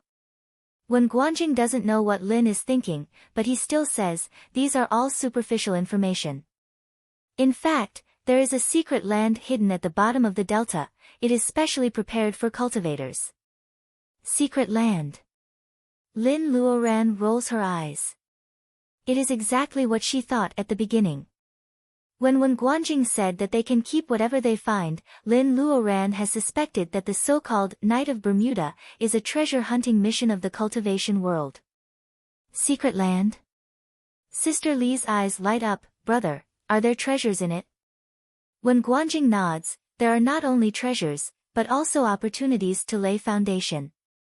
All the seniors in Huaxia who are able to lay foundation obtained opportunities in the Bermuda Night last time. After that, they cultivated hard and advanced. Could it be a foundation establishment opportunity? This time, not only Sister Li, but also many male teammates hold their breath. Some of them know about the Night of Bermuda, but it is the first time that when Guanjing confirms the fact that he can lay foundation. Junior Marshal Sister Li said in surprise, a fated chance for foundation building. Senior Marshal Brother Wen, could it be? Lin Luoran is also interested. Don't they say that she is only one step away from the completion of the level of training Qi? Does it mean that she has chosen the best time to come here? When Guanjing is also looking at her. Seeing that she is more interested than before, when Guanjing smiles and says, Sister Li is right. The opportunity to lay foundation is naturally the foundation laying bolus. Foundation building pill. Junior Marshal Sister Li covers her mouth, but she can't hide the joy in her eyes. Lin Luoran is a bit disappointed. She thought that the so-called fated chance is some kind of spell, but it turns out that it is the foundation-laying bolus. Why are these people so excited? Isn't foundation-laying bolus a common thing in novels?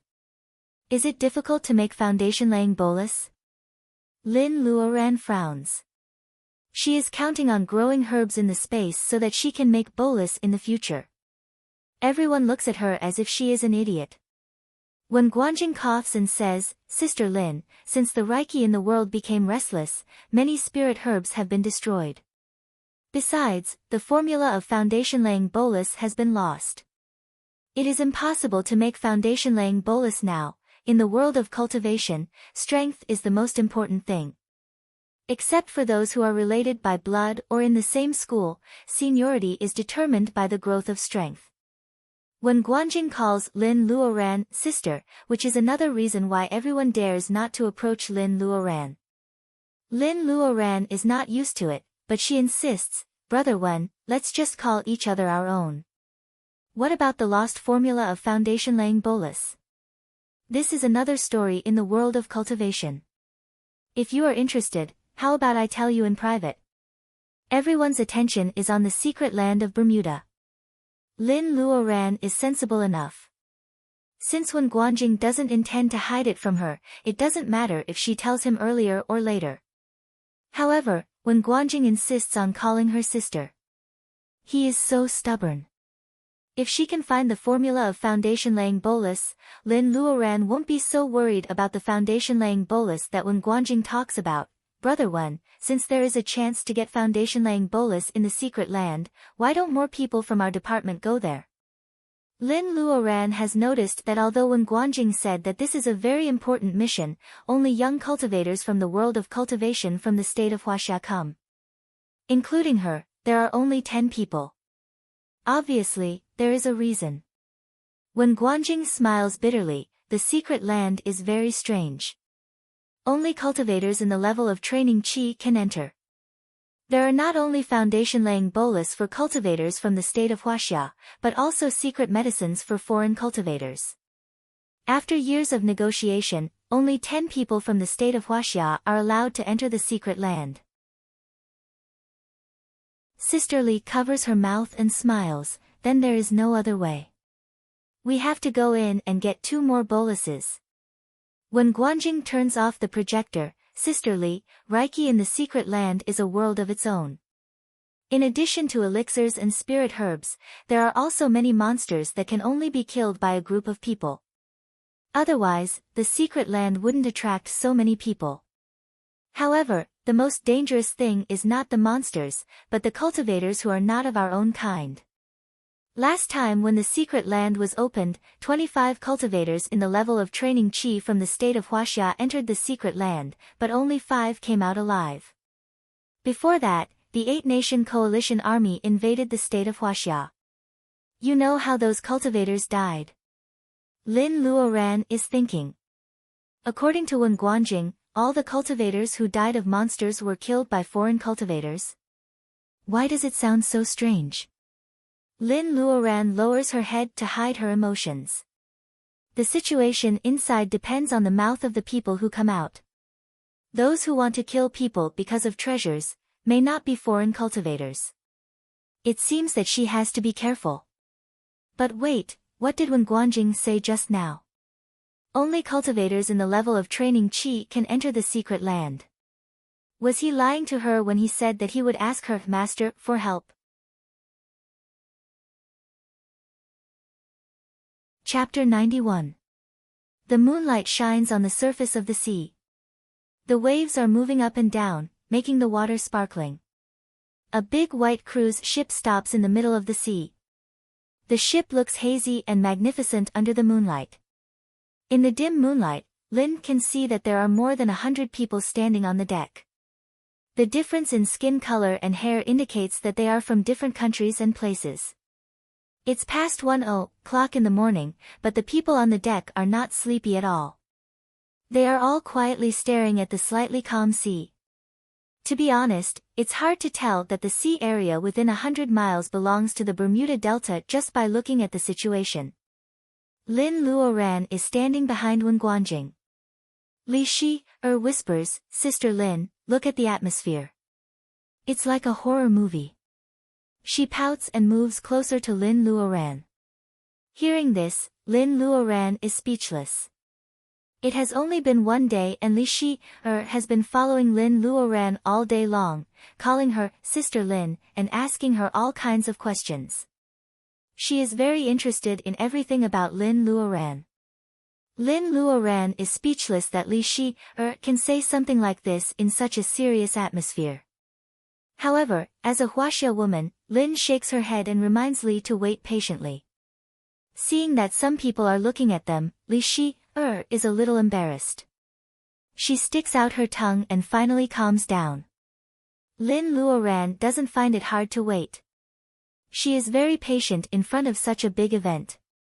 Except for the fact that Crystal is staring at Lin Luoran from afar, which makes Lin Luoran feel very uncomfortable. Otherwise, it is a rare experience to feel the sea breeze in the night.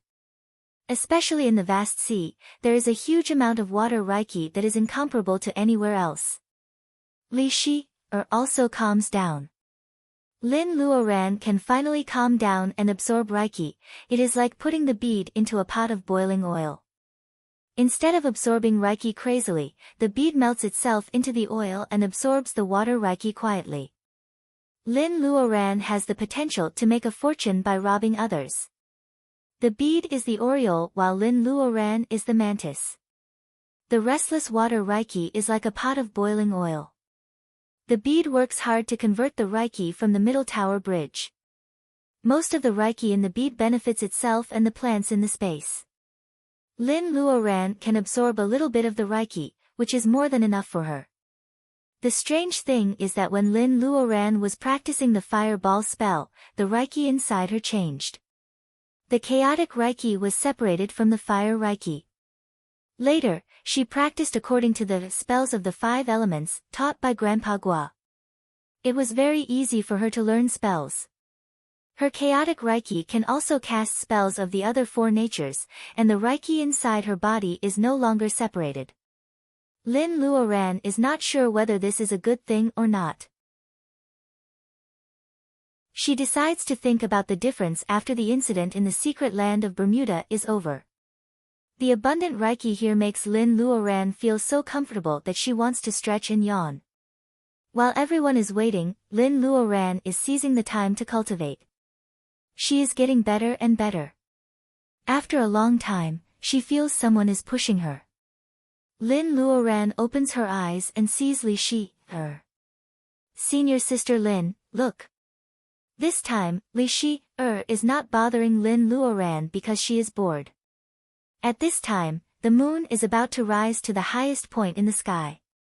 White fog rises on the calm sea and the waves are rolling. The huge cruise ship is like a small boat, rising and falling with the tide. It's almost time. When Guanjing, who is standing in front of Lin Luoran, takes out a brocade box the size of a palm and looks solemn.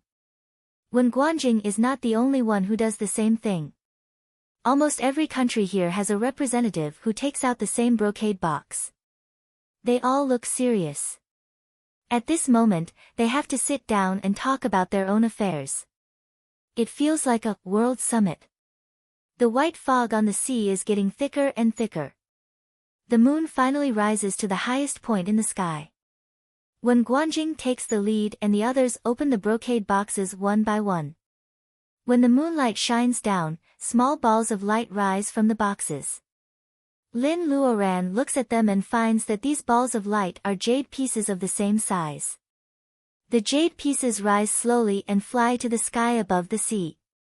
The 12 jade pieces are flying up and down as if they are looking for something. The cruise ship starts again and follows the direction of the jade pieces carefully. After another 2 miles, the jade pieces slow down and begin to spin slowly above the sea.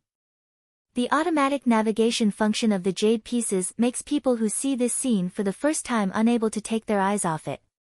When the jade pieces finally stop, everyone holds their breath and looks at the scene in front of them. The sea under the jade pieces seems to be lit up. 12 red and white beams of light rise up one by one. If the sea is not covered by the thick fog, it will definitely attract the attention of the ships in the distance. According to common sense, the pillar of light should have no force, but at this moment, it was supporting 12 pieces of jade, allowing them to float in midair above the sea surface, slowly swimming along a predetermined path. When Guanjing knows a lot about the secret land, but he has never seen the magnificent scene when it opens. In this era when spells are declining, how can people not be fascinated by such a magnificent scene? Li Shi, can't help but pull Lin's sleeve. The 12 light beams are getting brighter and brighter. The white fog can block the light beams but not the moonlight. It is common sense that the moon is bright and the stars are sparse. Tonight, the moon is round and bright, and the stars are all over the sky. As the light beams move, some stars in the distant sky finally react and shoot light at the 12 light beams. Lin Luoran can see all this clearly with her clear eyes. The secret land opens once every 100 years. Is it taking advantage of the celestial phenomenon that only happens once in 100 years? Or is it taking advantage of the power of stars? What happens next is too much for Lin to think. The light beams receive the power of moonlight and stars. The jade pieces shoot straight light beams at each other and intertwine with each other. A special big net is formed between the light beams. Gradually, the net becomes a big disc with a radius of about 100 square meters. At first, it shakes a few times, but as time goes by, it stabilizes quickly. Is this an altar? A portal? Both of them are very reliable. Li Shi holds Lin's sleeve tightly. Her eyes are shining like a little girl seeing a piece of jewelry. Lin Luoran, on the other hand, looks at the 12 jade pieces thoughtfully. Seeing that the platform is formed, when Guanjing breathes a sigh of relief. He looks at the representatives of other countries and they all wave their hands. The jade pieces on the light beam fly back to them.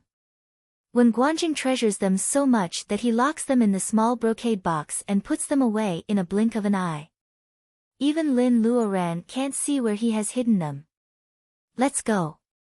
We can go up now. Chapter 92. When Guanjing says that they can get on the platform, but the cruise ship is not connected to the platform. Maybe for some reason, the cruise ship can't get too close to the platform. There is a distance of 400 to 500 meters between the cruise ship and the platform. How can they get on the platform without a place to land? This may be the first time for them to show their strength. The advantage of the tall and strong Russian team was in close combat. This kind of harsh lightness, kung fu was simply a sore spot for them. Very shamefully, they threw a few large wooden boards on the water as a springboard. They only jumped up one by one when they reached the high platform, causing a lot of people to snicker. The Japanese who were wearing wooden clogs had also learned some chi cultivation techniques. Using the strange spells that they had modified, the process of getting onto the stage was relatively smooth. However, one of them was obviously not good enough and almost fell into the sea. As for the people from the Vatican, their bodies seemed to have received some kind of blessing as they chanted. Under the watchful eyes of the crowd, divine light descended from the heavens and bathed in the light. However, the action of a person who looked like a red-robed archbishop wiping his sweat on the high platform told the crowd that the priests were not as relaxed as they seemed. The countries are still doing their best. After a while, there are only the cultivators of the state of Huaxia and Crystal's team left on the deck. Although the Tao of nature is in chaos and cultivators from other countries are affected, they are not as direct as the cultivators of the state of Huaxia. The source of their cultivation is not limited to Reiki. If it weren't for the unpredictable spells, the cultivation world of the state of Huaxia wouldn't be able to maintain its current scale. They don't know what dangers are waiting for them in the secret land, but now is not the time to waste Reiki. They don't care about their own reputation, but they are representing the entire state of Huaxia. When Guanjing takes out a small sword with gold tassels and murmurs. As he injects Reiki into it, the small sword expands and becomes a huge sword floating in the air. When Guanjing jumps on the sword first, and the male cultivators of the state of Huaxia follow him. They stand on the huge sword. If everyone steps on the sword, they will look like flying swordsmen. However, at this moment, they look like buses with passengers. Lin Luoran tries not to laugh. She looks at the two seats that when Guanjing left for Lin Luoran and Li. Although everyone was squeezed on the same sword, this kind of flying method still made those foreign cultivators who had to rely on their own strength very envious. They couldn't help but cast envious gazes at the mysterious and unfathomable Huaxia magic. Seeing Li looking at her pitifully, Lin Luoran knows that Li is right. She doesn't want to take the bus. Lin Luoran sighs and makes a gesture with her right hand. The water Reiki around her gathers and she shouts, "The spell is over." A water column rises from the sea and builds a water bridge between the tanker and the platform. Wow! Sister Lin, you are so awesome.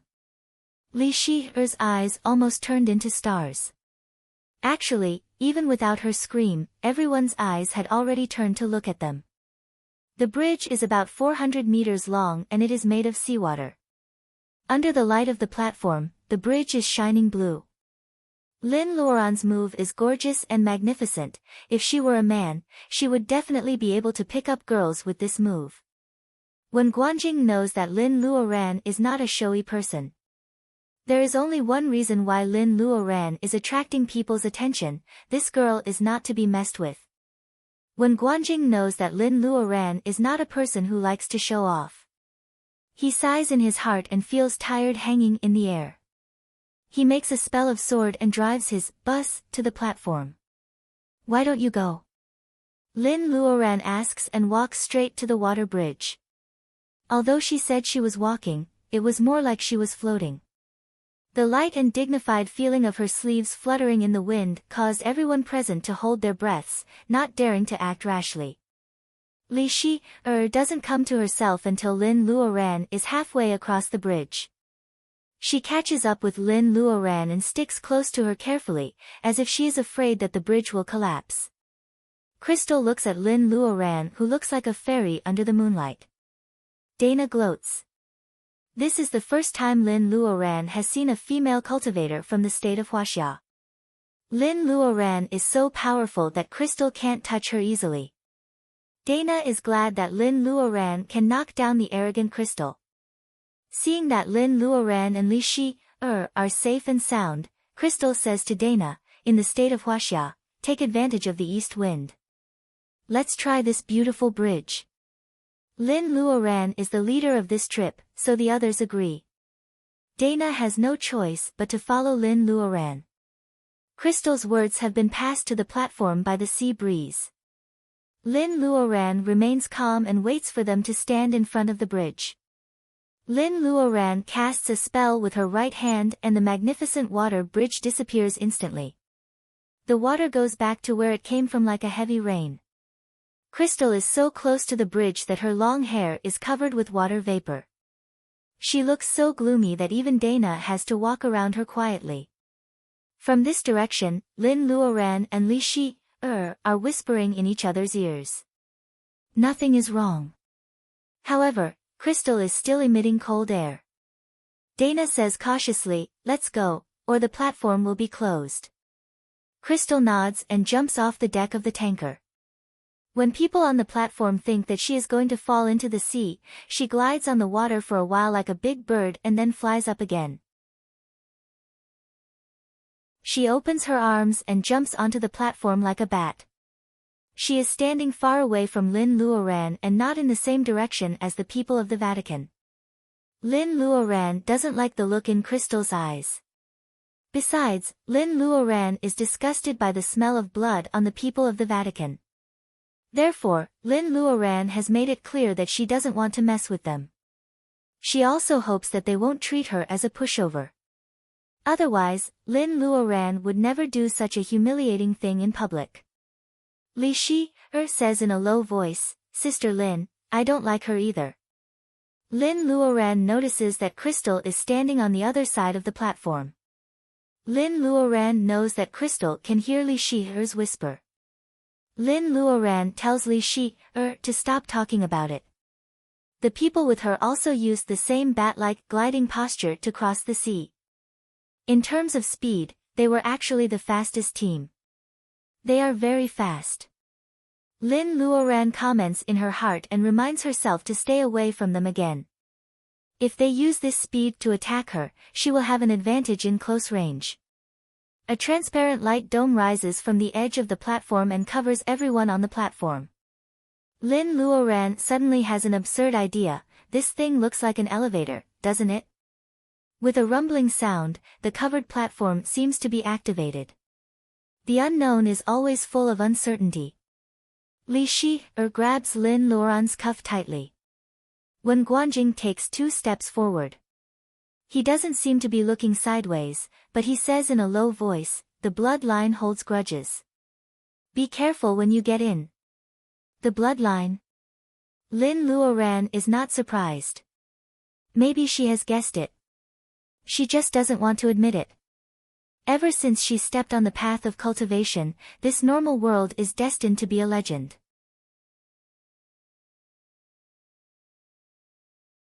Chapter 93. Lin Luoran thought that the platform was a transmission door. After all, it made such a big noise when it was opened. It would be strange if it didn't send them directly into the so-called secret land. However, the truth is very close to her speculation. It seems to be an elevator. They disappear from the surface of the sea. When they reappear, they are under the sea. The transparent light shield separated them from the seawater, and they were falling down in a straight line at a uniform speed. Through the transparent light shield, they could see the blue seawater outside the light shield. Groups of fish were swimming around, and some silly fish hit the shield and bounced off. It was a beautiful sight, and it was hilarious. It's so beautiful. Li murmurs to herself. This time, no one blames her for talking too much. No matter which camp they are on, everyone will appreciate beauty in their hearts. The wonder of the sea undoubtedly satisfies many people's aesthetic needs. The style of the secret land is very oriental. However, the design of the underwater elevator is so romantic that it doesn't seem to be the work of the strict oriental cultivators. Lin Luoran looks at the cultivators from different countries. She suspects that this is a place of trial built by many forces a long time ago. As for the secret land that Wen Guanjing talked about, it doesn't matter whether it is a masterpiece of powerful cultivators or it is discovered by others. Lin Luoran thinks that it is not so important to know whether it is a masterpiece made by powerful cultivators or discovered by others. Lin Luoran looks at the cultivators from different countries. The light shield gets lower and lower. At first, they can see groups of fish playing outside the shield. Gradually, there are only some big fish. Now, there are only 2 or 3 big fish. Lin Luoran doesn't know how deep they have fallen. However, as the fish disappear, she can imagine that without the light shield, the huge sea pressure will crush them into meat paste. Lin Luoran is just making the conclusion that no living creatures can survive in such a deep sea. Suddenly, she sees a black shadow coming from the bottom of the sea. Everyone is alert. The shadow is huge and fast. Besides, the light shield is sinking, so it comes to the light shield in the blink of an eye. 2 light balls as big as bowls are very conspicuous in the deep sea. Its body is also as big as a hill. People's eyesight will be affected by it. When the black shadow comes to 100 meters away, Lin Luoran can see what it really is. It is a turtle. Ah! It bumped into us. Li Shi covered her eyes in surprise. Although the people here all had some ability, they had only heard about the secret territory from their ancestors and had never experienced it themselves. When they saw the obviously abnormal sea turtle crashing into them, they all broke out in a cold sweat. If the light shield broke, they were just a group of cultivators who had just entered the secret territory. Under the terrifying pressure of the sea, there was no way they could survive. Lin Luoran clenches her right hand. If the light dome really breaks, she will have to hide in the space immediately. As for Wen Guanjing and the others, maybe she has not mastered the space yet. Lin Luoran has tried, but she can't even bring a living thing into the space. She has to apologize to them. At this dangerous moment, the sea turtle suddenly braked to a stop. It had excellent control over its huge body, easily stopping 1 meter away from the light barrier. It seems to be thinking. Thinking of the fish that bounced off the light dome, Lin Luoran wonders if the light dome is only visible from the inside. From the perspective of the sea turtle, the light dome looks the same as the surrounding seawater. The sea turtle is huge. Lin Luoran doesn't know how old it is. Aside from its huge eyes, Lin Luoran believes that it has a mind. Is it a monster? Even the bloodline has appeared, so it is not strange for a monster to show up. However, Brother Turtle, why are you staring at me? Lin Luoran subconsciously draws back her right hand. Lin Luoran is just an ordinary human. The only thing different about her is the mysterious bead on her wrist. Lin Luoran hopes that the sea turtle doesn't come for this. Because of the giant turtle's hesitation, the light shield passed by it and quickly sank to a deeper place. The giant turtle stayed in place and didn't move. Whether it was because of the sea pressure that it didn't chase after them or not, it seemed to be relatively safe now. Even though it's a false alarm, everyone doesn't relax. Instead, they become alert from enjoying the scenery. Lin Luoran is even more shocked. She has very good eyesight. She feels that when the turtle passed by the light dome, the turtle's eyes are very human-like. There are emotions like reluctance and pity in its eyes. This kind of farewell has troubled Lin Luoran for a long time. Let's not talk about it for the time being. The light dome continues to fall, and the bottom of the sea gets darker and darker. No one knows how deep it is. Gradually, only the transparent light dome can be seen, and the whole bottom of the sea is completely dark. Fortunately, after a shake, the light dome seems to fall to the ground. A burst of dazzling light flashes, so dazzling that people can't help but close their eyes. When Lin Luoran and others open their eyes again, in front of them is a long tunnel built on the bottom of the sea. Different from the transparent and empty, light dome elevator, this tunnel has no end. An unknown material is used to support this tunnel, which is as high as 2 people, at the bottom of the sea. It can withstand the pressure of 10,000 meters of water, and there are all kinds of flowers on both sides of the tunnel. In short, this is a road of flowers. On the top of the tunnel, there is a kind of glowing stone inlaid every few steps. If it were not for the irregular shape, Lin Luoran would think that it is the legendary luminous pearl. More importantly, the flowers on the side of the road are full of vitality and blooming. Well, even if there is nutritious sea mud under the bluestone tunnel, what about sunlight? Have plants evolved to the point where they don't need light anymore? The more Lin Luoran sees the means of cultivators, the more she feels that she is too cautious. She doesn't have a great imagination. However, this style is very luxurious and gorgeous. Maybe the designer of this section is a woman. Obviously, the leaders of the countries know more about this than others. They are all happy to see this flower path. They don't want to miss such a beautiful view, but they lead their people forward. The cultivators of the state of Huaxia are also in an uproar. Wen Guanjing follows them leisurely. A more reckless male cultivator says anxiously, "Brother Wen, the secret land only opens for a month. Shouldn't we hurry?" Li Shi purses her lips, "I have a plan." "Don't worry. The opening time of the secret land has been discussed in the meeting in the hotel. No one knows when the secret land opened. It opens every 100 years and lasts for a month. If they don't come out after this time, they will encounter the monster tide. With the level of training qi, they will have no chance to survive." Lin Luoran got this information from the jade slips left by the masters in the level of training qi who died in the secret land. There are many doubtful points in the information, so Lin Luoran pays attention to it and doesn't show it. However, Lin Luoran is worried about this trip to the secret land. As the saying goes, don't be afraid of a tiger-like enemy, but be afraid of a pig-like teammate. Except for Wen Guanjing, who seems to have experienced many battles, what are the others doing here? Lin Luoran is thinking about whether she should tell them that she wants to be a lone ranger in the secret land. When the others are almost gone, Wen Guanjing takes out a palm-sized bag made of gold thread and hands it to Lin Luoran. Lin Luoran looks at the bag for a while and can't figure it out. Wen Guanjing doesn't usually smile, but he does smile this time. The secret land is vast and it's easy for us to get separated in an emergency. There is not only enough food for a month in this universal bag, but also a jade pendant that allows us to sense each other. Sense each other. This is not the point. The point is, what is this thing called? Universal bag? Is this the legendary storage bag? Lin Luoran has space, but she can't have too many good things, right?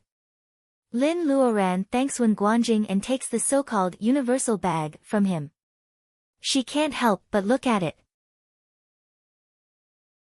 Since the new list was updated on Friday night, the number of favorites has increased by 120.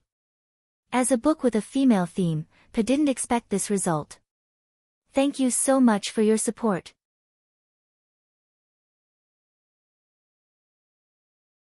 Chapter 94. The flower path looks long, but in fact, it is just a visual difference. With Li's chattering, it is not boring to walk along the path.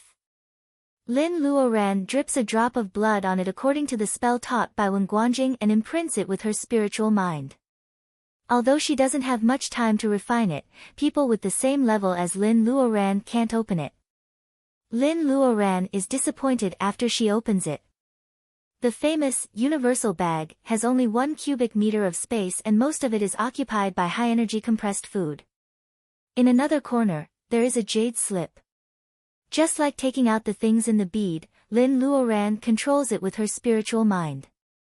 She takes out the jade slip, and the next moment, it appears in her hand. There are 10 light spots on the jade slip, which are very close to each other. Lin Luoran looks up at Wen Guanjing, who nods to her. Sister Lin, this is the jade slip that can help us sense each other. As long as we are within a certain range, we can find each other. There is some information on the jade slip about the places where the ancestors found treasures. Maybe the spirit herbs were not mature enough, or they didn't have enough time to take them away. This time, we can check them one by one. Seeing that Lin Luoran is listening carefully, Wen Guanjing adds, the monsters are dormant this month, but we'd better not take them to the center of the mountain. It's dangerous and it's hard for us to come back. Lin Luoran nods. Time flies when they are talking. When Lin Luoran raises her head, they are already in front of a golden gate. She puts the jade slip away. The golden gate is just a few towering pillars. You have to look up to see the horizontal stone plaque. There are some tadpole-like characters on the plaque. It is impossible to guess what is written on the plaque. Lin Luoran and the other Chinese cultivators are nowhere to be seen. Obviously, the others have already entered the gate. There is a light curtain between the pillars, so people can't see what is behind the gate. Let's go. When Guanjing is about to say that they should hold each other's hands, but Li is very excited. She drags Lin Luoran through the light curtain first, when Guanjing can't hold Li's hand. He turns around and asks the others, didn't I tell you that we will end up in different places after going through the light curtain? Everyone looked at each other and shook their heads like a rattle drum. Before Lin Luoran realizes what is going on, she is pulled into the light curtain by Li Shi. As soon as she steps into the light curtain, she feels that she is falling. The wind blows her hair upside down. Lin Luoran subconsciously grabs Li Shi in front of her and tries to open her eyes against the resistance of the wind. Only then does she realize that they are falling. Beneath them was a bottomless cliff that was shrouded in clouds and mist. Li Shi finds it too. She screams, "Sister, help!" Ah! Lin Luoran, her senior sister, is in her hands. Lin Luoran has no time to save her. Lin Luoran knows that she must stay calm at this moment. Otherwise, they will die before they succeed. The treasures in the secret land are still outside. If they fall into the bottomless abyss, they will definitely become minced meat. However, the abyss is bottomless and the cliffs on both sides are bare. Lin Luoran can't find a foothold. She wants to cast a spell, but Li grabs her hand tightly. What kind of spell can solve this problem? Fireball was completely useless. A waterbed? This is not a place with water. Lin Luoran's personal ability is not enough to support such a powerful spell. The Earth School is also not enough. They are in the air. The Gold School is good at attacking, but the Wood School. There is not even a blade of grass on the cliff. Seeing that they are falling deeper and deeper, Li Shi's screams turn into sobs. Lin Luoran tries to open her eyes in the strong wind, hoping to find a chance of survival. In fact, it is better for her to hide in the bead. However, at the last moment, Lin Luoran's conscience forbids her to leave Li Shi, who has been calling her Sister Lin. This big-eyed girl in an ancient costume has just started her cultivation and life. Lin Luoran's efforts finally pay off when she is falling. There is a protruding terrace on the looming cliff 100 meters below her. What's more, there is a mountain vine. Without thinking, Lin Luoran casts a spell with her left hand. Green light gathers on her fingertips. Bind. Go. The green light goes into the root of the vine and changes quickly. When Lin Luoran and Li Shi are passing by the cliff, the vine stretches out and tries to entangle them. Damn it, the vine is too thin to hold them. Lin Luoran makes a quick decision. She pulls Li Shi and sends her to the place where the vine comes from. With the help of the bind spell, the vine wraps Li Shi up like a rice dumpling. Lin Luoran pushes Li Shi onto the protruding stone. After that, she fell even faster, and soon, she disappeared in the deep abyss surrounded by clouds and mist. Li Shi, is wrapped up like a rice dumpling by Lin Luoran's bind spell. Lin Luoran then pushes Li Shi, onto the stone platform. Li Shi, is totally dizzy from the fall. It takes her a while to realize that she is the only one on the terrace and Lin Luoran is nowhere to be seen. Sister Lin. Li Shi's eyes are full of tears. Her cheeks are as red as a big peach. The way she is tied up makes her look like a rice dumpling with red skin and peach filling. After crying for a while, Li Shi realizes that she has to untie herself first. She has never learned any external kung fu, so her physical strength is actually weaker than that of a master of external kung fu.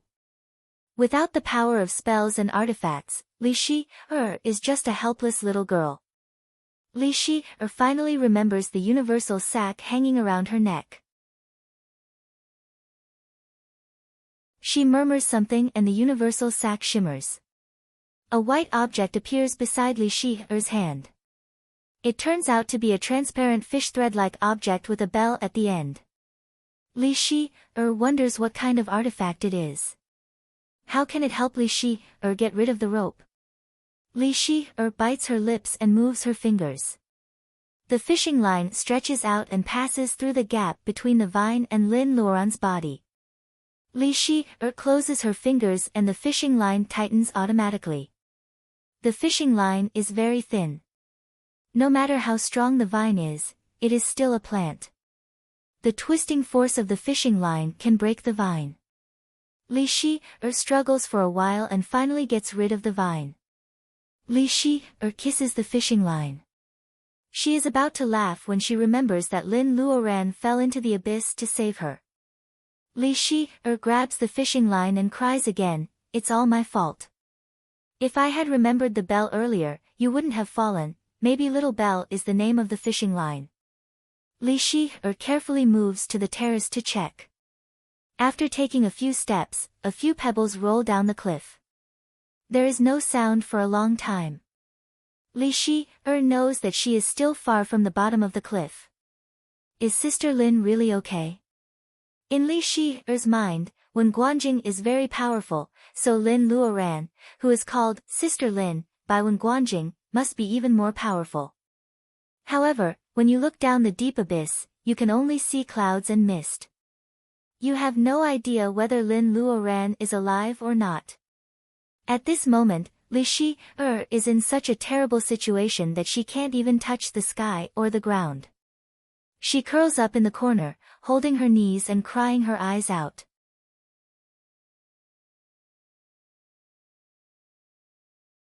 Chapter 95. After pushing Li onto the stone terrace, Lin Luoran falls down like a kite with a broken string. Maybe Lin Luoran has run out of luck today, and she hasn't seen another terrace with such a good position. That is to say, she can't replicate the way she saved Li. It was also the first time for her to see such a scene. It would be a lie to say that she was not flustered. She watched as time went by.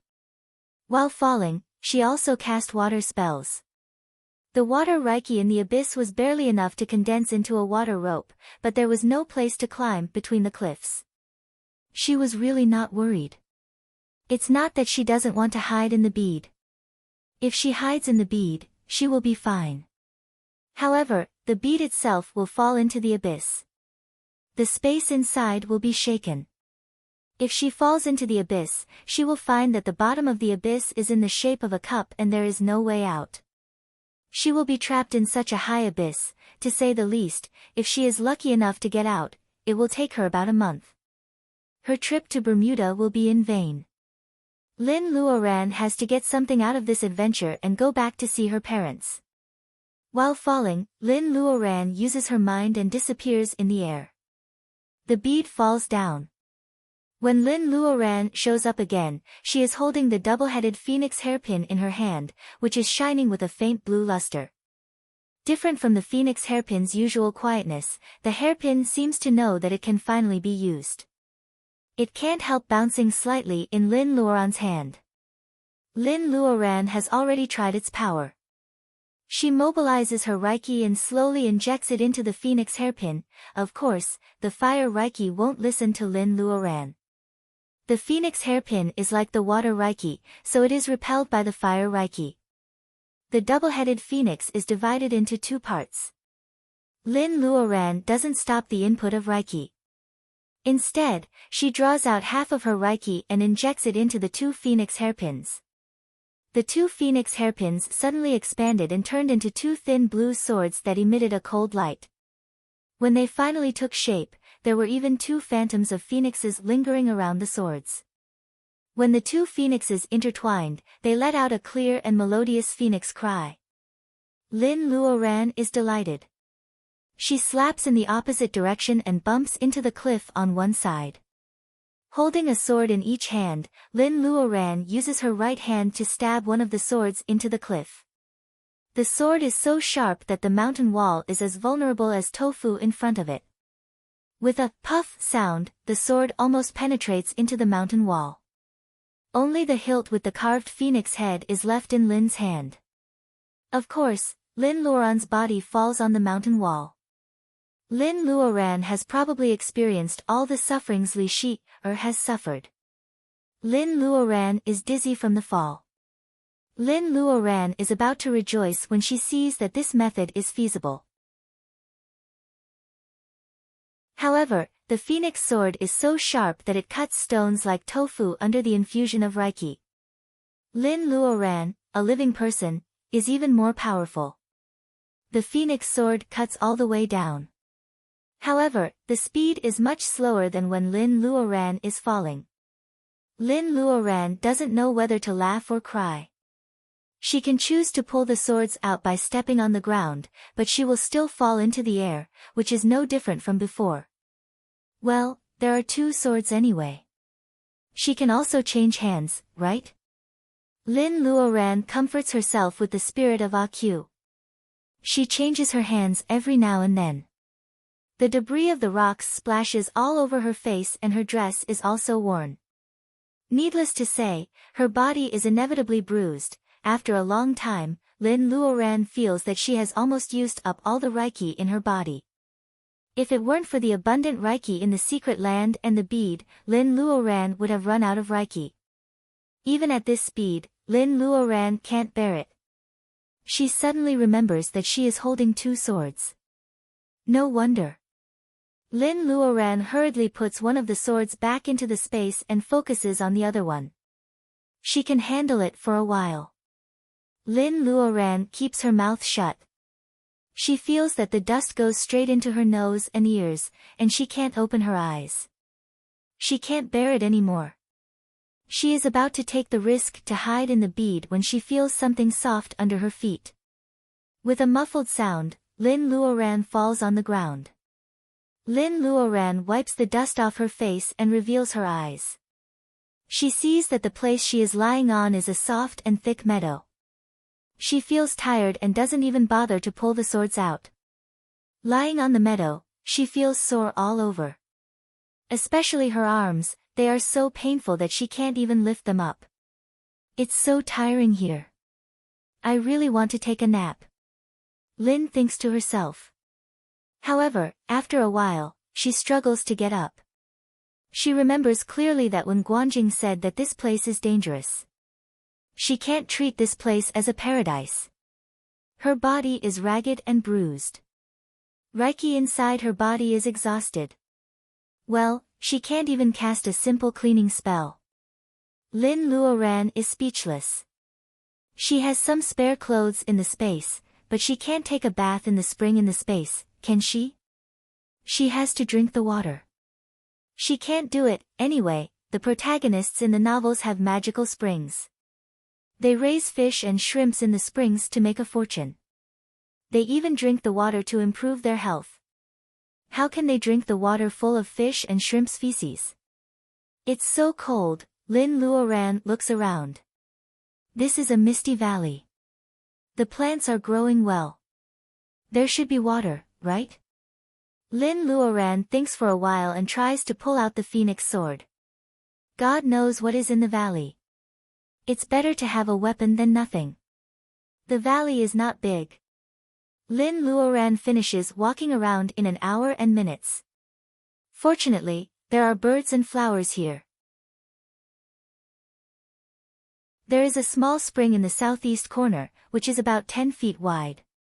Several animals with horns like deer and horses are walking elegantly and drinking water from time to time. They are not flustered when Lin Luoran comes near. They are very docile. Unfortunately, this is not only a cup, but also a chemical beaker with a long neck and a big bottom. That is to say, the cliff is the wall of the cup and the valley is the bottom of the cup. Lin Luoran can't climb out of here unless she can fly up. Since there is no way out, Lin Luoran can see the bottom of the spring. There are no large animals in the valley. The rabbits and horses don't seem to be dangerous. Lin Luoran is dirty. Looking at the spring, she feels itchy. She uses up her Reiki, but her spiritual mind is still there. She takes out a spare dress from the space and jumps into the water. The horses are scared and run away. The spring is very cold. It is like ice compress on Lin Luoran's abrasions. Even the wounds don't hurt so much. Lin Luoran buries her face in the water. She feels so comfortable that she doesn't want to raise her head. How many years have passed? How can a woman's dress be like this?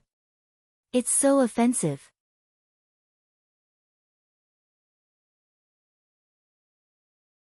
Chapter 96. Lin Luoran's hand under the water clenches the phoenix sword. Her wet hair drips water on her face and into her eyes, which makes her very uncomfortable. However, she still tries to open her eyes wide and stare at the floating figure above. Speaking of which, the figure on the auspicious cloud doesn't look like a human at all. It is a slender woman in a bright yellow palace dress with her hair in a bun. Different from Li Shi, who likes to wear tang clothes, this palace dress is elegant and dignified. With a colorful and fragrant peony in her hair, she is graceful and gorgeous. If Li Shi, is a painting of a beautiful woman in meticulous brushwork, this woman is a beauty in ancient costume who has just come out of the painting after being sealed for many years. She has a kind of frozen beauty that stays in the past time and space. Who are you? Not everyone who is good-looking is a good person, and not everyone who can step on auspicious clouds is a fairy. Lin Luoran is not so naive as to turn into a naive girl and bow to such a beauty. Lin Luoran doesn't let her guard down at all. You are just a cultivator in the level of training qi. How dare you be so rude in front of me? Didn't your master teach you manners? The woman in the palace dress looks angry. It seems that she is very angry at Lin Luoran's disrespectful behavior. Lin Luoran ignores her. She has been at the bottom of the valley for a while, but the woman doesn't come out earlier. Instead, she comes out when Lin is taking a bath. If she is a man, Lin Luoran will be in trouble. Fairy? The woman smiles. That's right. Everyone in the cultivation world knew me, White Fairy. Which school are you from? How dare you come into the secret land with such a low level of cultivation? What level of cultivation does she have to stay in the space by stepping on the cloud? Didn't Wen Guanjing say that only cultivators in the level of training qi could enter the secret land? Then what about the woman in front of her? Lin Luoran finally knows what is wrong with Wen Guanjing's explanation. He said that there are foundation-laying boluses that can help people advance. However, if all the cultivators who came in were in the level of training qi, where did they get so many foundation-laying boluses? However, Lin Luoran doesn't doubt that she has to go out in a month. After all, the Reiki here is peaceful and pure. It may be the last pure land on the earth for cultivation. If Master Guo could stay here for a long time, he wouldn't have asked her for Reiki Jade. He could have just come here to cultivate. Just what kind of variable had occurred?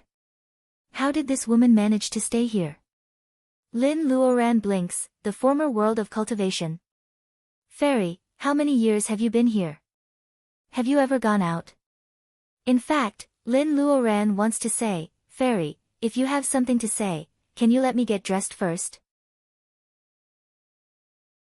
However, there is a huge gap between them and Lin Luoran doesn't dare to be rash. It seems that this fairy has a bad temper. The fairy seems to be too lazy to answer Lin Luoran's question. She says coldly, "Junior, put on your clothes first." "Fairy, you are so considerate." Lin Luoran wants to put the sword in the space, but she is not sure how high the personal ability of the white fairy in front of her is and whether she can see through the secret of the sacred bead. Lin Luoran is just a duckweed in personal ability cultivation. The special department only comes for benefits. Master Mu and others are also kind to her at this time. After all, the sacred bead is the root of Lin Luoran's life. She must hold it tight. Of course, the white fairy can't peep at her. Lin Luoran manages to mobilize a trace of Reiki and casts the simplest water curtain. No matter whether it works in front of the white fairy or not, it is a kind of comfort for Lin Luoran. Lin Luoran quickly puts on a long dress. Obviously, she can't wear high heels in this kind of place. She feels lucky that she has even found flat shoes earlier. In less than a minute, she has put on the dress. Her wet hair and the water drops all over her body can be dried with the water absorption spell. Cultivation is really convenient for herself. As for the phoenix sword, it is easy to cause a conflict if she holds a weapon in her hand. Lin Luoran turns it back into a single phoenix hairpin. She makes a loose bun and puts it in her hair. The white fairy turns around and looks at Lin Luoran. Although she is very beautiful, she has to admit that this junior in the level of training chi is elegant and refined. When the white fairy sees the single phoenix hairpin in Lin Luoran's hair, she pauses for a moment. It seems that she doesn't stop at all, so Lin Luoran naturally doesn't notice it. "Nice to meet you, fairy." Lin Luoran is being impolite. When Guanjing has saluted her before, but that is only between peers. Lin Luoran doesn't dare to imitate him. She just shows respect to Wen Guanjing. The white fairy doesn't say anything. Maybe it is because Lin Luoran sees Lin Luoran's respectful attitude. The white fairy disperses the magic cloud under her feet and lands on a slightly higher round stone.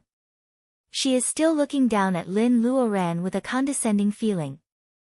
Lin Luoran feels that her neck is itchy under the white fairy's gaze. The white fairy says, "You haven't answered my previous question. Why do you dare to come to the Lost Land with your little personal ability?" The Lost Land? Is this the name of the secret land in the world of cultivation? Lin Luoran thinks about it, but she still answers respectfully, "Fairy, I am an individual cultivator. I am not under the control of a master. I came here with other cultivators." Lin Luoran knows about schools. In reality, Wen Guanjing is from the Wen family of Zhu Mountain and there is another branch on Mount Qingcheng. However, Lin Luoran doesn't know who the white fairy is. If the white fairy happens to know about these two schools and asks Lin Luoran, she will feel that she has been deceived. God knows what will happen. Lin Luoran might as well say that she is an individual cultivator and she doesn't know anything. An individual cultivator? The white fairy smiles. How can an individual cultivator inherit the sword of bright snow? Ah! Does the white fairy know this sword? The sword of bright snow is such a beautiful name. Is it a famous sword in the world of cultivation? Lin Luoran doubts whether she is so lucky that she can get a famous sword from a random place. Compared with this, she thinks that the white fairy is more likely to know this sword. "Fairy, there is something you don't know. Nowadays, the world of cultivation is declining. Maybe the sword of bright snow was accidentally lost and I got it by chance. It is not because of inheritance." The white fairy doesn't believe it. How can this sword be lost? Is that person dead? The white fairy murmurs and Lin Luoran is confused. However, the white fairy suddenly raises her head and says angrily, "Are you trying to fool me? Tell me, which generation of the Misty Peak are you?" Lin Luoran feels like someone has knocked her on the head. Misty Peak. Isn't it a place in a kung fu novel by Master Jean?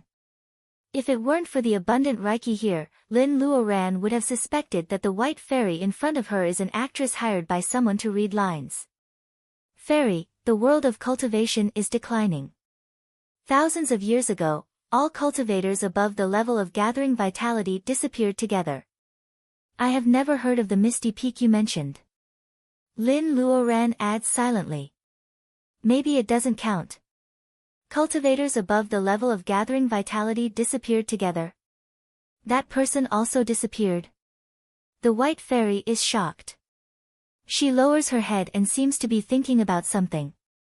Lin Luoran looks at the white fairy quietly. She always feels that the timing of the white fairy's appearance is too strange. Something must be wrong if things are abnormal.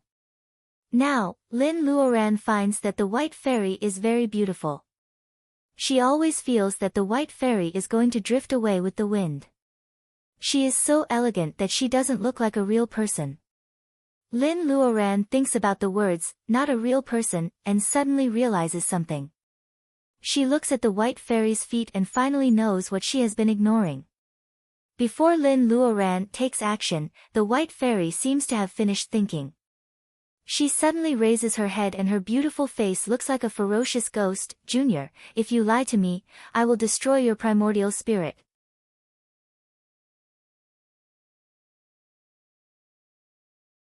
Chapter 97. White fairy's face freezes for a second. Then she becomes even angrier. How dare you? She raises her hand and pounces on Lin Luoran. Her slender wrist suddenly turns into a dark and ugly ghost claw. The nails are like iron blades, shining with cold light. The ghost claw is about to grab Lin Luoran. The Reiki here is abundant. It is good for Lin Luoran to recover. She is able to cast spells now. However, in front of the approaching ghost claw, Lin Luoran is as calm as a mountain collapsing in front of her. No matter how strong the wind is, Lin Luoran stands firm like a pine tree and a bamboo. The sharp nails seem to have pierced into her cheeks. Lin Luoran shouts, "Fireball spell." White fairy is shocked. She takes back the ghost claw and returns to the big stone. She is as beautiful as a flower. However, she finds that Lin Luoran is just scolding without any fluctuation of fire Reiki. For a moment, White Fairy doesn't know whether to be angry or shocked. She is fooled by this young girl. You, Lin Luoran claps her hands. She looks as if nothing has happened. However, she has made the right bet. She has really walked around the gate of hell.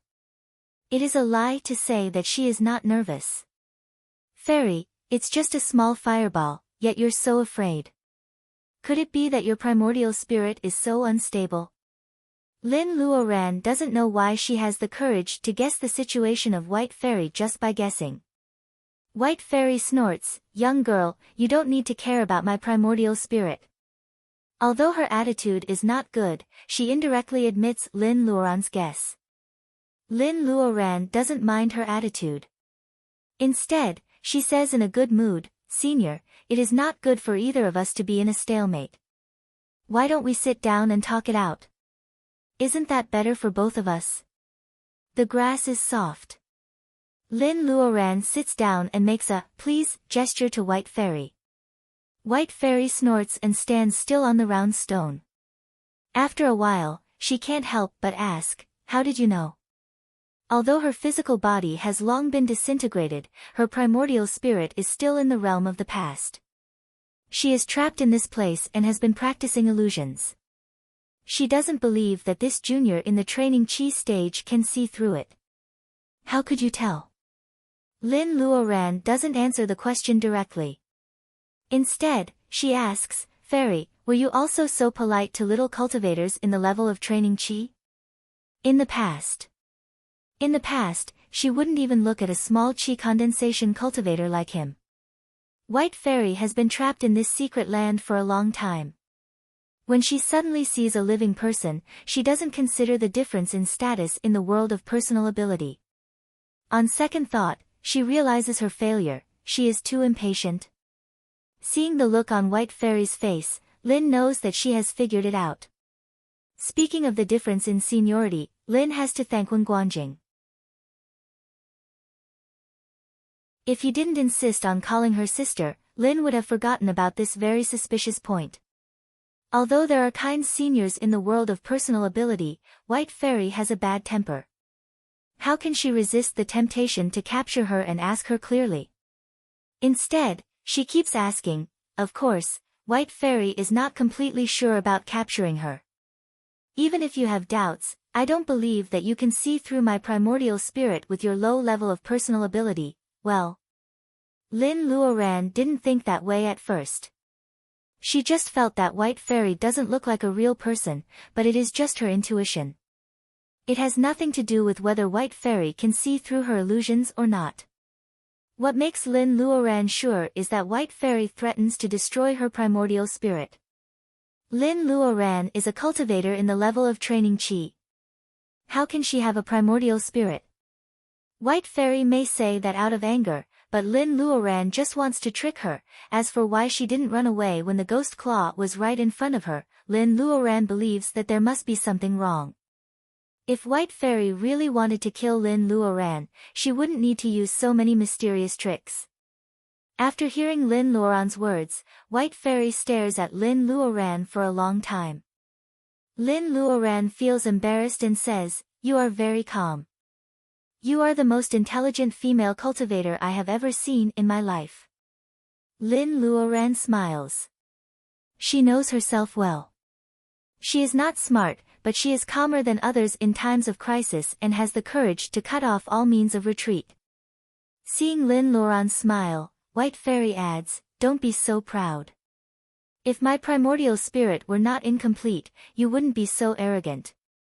Lin Luoran takes off the Sword of Bright Snow from her head and says, "Fairy, I am not so talented. Maybe your identity has something to do with this sword."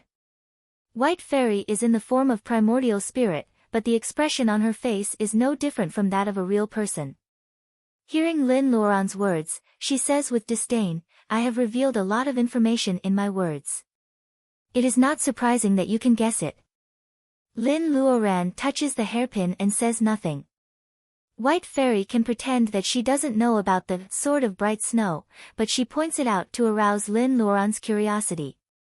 White Fairy doesn't know about the change of gathering vitality 1,000 years ago, which means that she has been in the Lost Land for at least 1,000 years. Taking into account the long life of a cultivator, White Fairy must be old enough to make such a stupid mistake. For a moment, Lin Luoran doesn't know whether she has seen through White Fairy or she has fallen into White Fairy's trap. Seeing that Lin Luoran is lost in thought, White Fairy sneers, "You don't have to guess. Since I have come to you, I will certainly give you great benefits." Benefits? Lin Luoran never believes in free lunch. She is not interested in the benefits White Fairy is talking about. Most of the time, people lose not to others but to their own greed. Lin Luoran knows this. Seeing that Lin Luoran is not interested, White Fairy smiles instead. "Do you know how far it is from here to the exit? Do you think you can get out of here with your personal ability?" Lin Luoran looks up at the narrow entrance of the valley. She and Li seem to fall from the sky. They have never seen the top of the mountain. Judging by the time they fall and the distance, Lin Luoran knows that it is an unreachable height. With her current personal ability, even if she uses spells of the 5 elements, the cliff is smooth and there is no place for her to recover Reiki. There is no hope for her to get out of here. Why does White Fairy say this? Lin Luoran looks at White Fairy. White Fairy looks up and points at the sky with her right hand. She says in a very tempting tone, "Do you want to step on the Sword of Bright Snow and fly out of this abyss?" Fly on a sword. The first thing that comes to Lin Luoran's mind is the sword light of the Ame swordsman in the movie Zoo Mountain. Does White Fairy mean that she can also ride on a sword? White Fairy smiles like 100 blooming flowers. She looks at Lin Luoran quietly. It seems that she wants to see what choice this calm little female cultivator will make in the face of temptation. To the students who insist on voting black every day, how much do you love this book that you hate me, the author who wrote so poorly?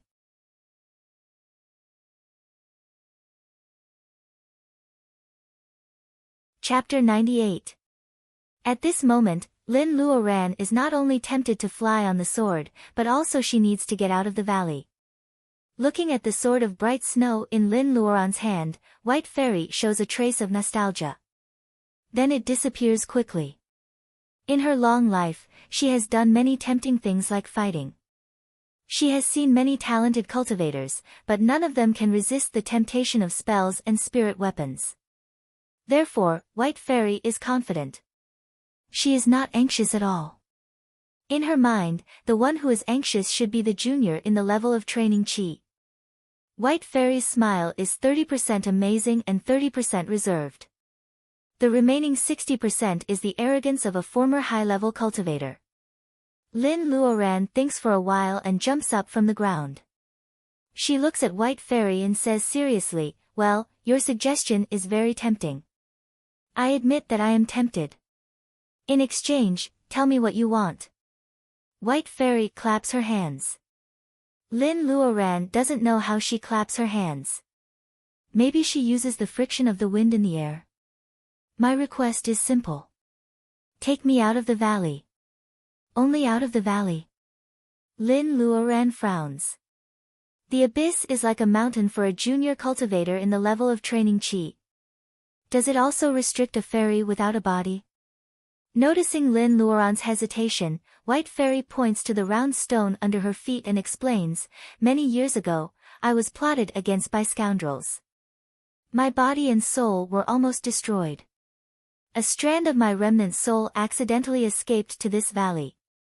This soul stone gathered my remnant soul and helped me survive. However, I was trapped by it and couldn't step out of this valley." Speaking of this, White Fairy smiles sadly, "Even if I can get rid of the soul stone, without the protection of any external weapon, the wind that is everywhere in the abyss is strong enough to break my soul."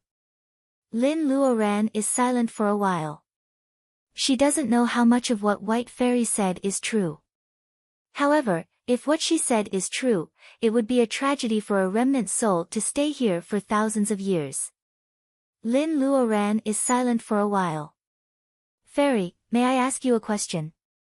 If White Fairy didn't need this little female cultivator in the level of training Qi, she wouldn't have talked so much with Lin Luoran. Since she has said what she should and shouldn't, it is not a big deal to answer a few questions." She nods. Lin Luoran hesitates and asks, "What was your level of cultivation before you fell into the valley? What about the migration of cultivators in the level of gathering vitality 1,000 years ago?" White Fairy doesn't expect that Lin Luoran would ask this question. She pauses for a while. She hasn't thought about it for a long time. Speaking of which, it was the 3rd year of King Wu of Zhou. Before I died, I never heard about the migration of cultivators in the level of gathering vitality. It must have happened after I died. It was the 3rd year of King Wu of Zhou. Oh, you should have heard about King Wu of Zhou. Wu Mei, of the Joy School, went to the secular world to be a female emperor. She was a joke in the world of cultivation. As for why you are so sure that you never heard about the migration of cultivators in the level of gathering vitality, it is because I was in the later stage of gathering vitality when I was plotted against in the secret land. If there was a migration, I would have heard about it. So, I can't answer your question. The later stage of gathering vitality? Lin Luoran gasps. She underestimated White Fairy. Fortunately, she is only a remnant soul now and she needs help from White Fairy. Otherwise, it is hard to say what will happen now. "Fairy, is it possible that only cultivators above the level of gathering vitality receive the news?" Lin Luoran asks. She doesn't know why she is so concerned about the migration of the world of cultivation. Maybe those cultivators know that the Tao of nature has fallen and foresee the decline of cultivation on the earth after 1,000 years, so they migrated to other places suitable for cultivation. Or maybe something happened and they had to leave. However, Lin Luoran is sure that as she moves forward on the path of cultivation, the whereabouts of the cultivators will be very important to her. White Fairy laughs, cultivators above the level of gathering vitality. It has been 600 years since I entered the world of cultivation. I have never seen a cultivator above the level of gathering vitality and reach the level of divinization. It's said that once a cultivator reaches the soul formation stage, they will break through the void and ascend to the heavens, never to be in the mortal world again. But who knows where those soul formation stage cultivators who are said to have broken through the void and ascended to the heavens went? Break through the void and ascend to heaven. Lin Luoran clenches her fists. This is a realm that is far away from her. She should focus on the present first. Fairy, shall we learn the sword riding spell first? White Fairy looks at Lin up and down and nods slowly. Now my primordial spirit is greatly damaged, so I can't see what kind of Taoist root you have. Since you can make some crappy water curtains, I guess your Taoist root contains the water element. It should be enough for you to fly out of the abyss with the sword of bright snow.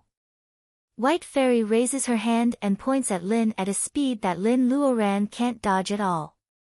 A white light instantly disappears between Lin Luoran's eyebrows.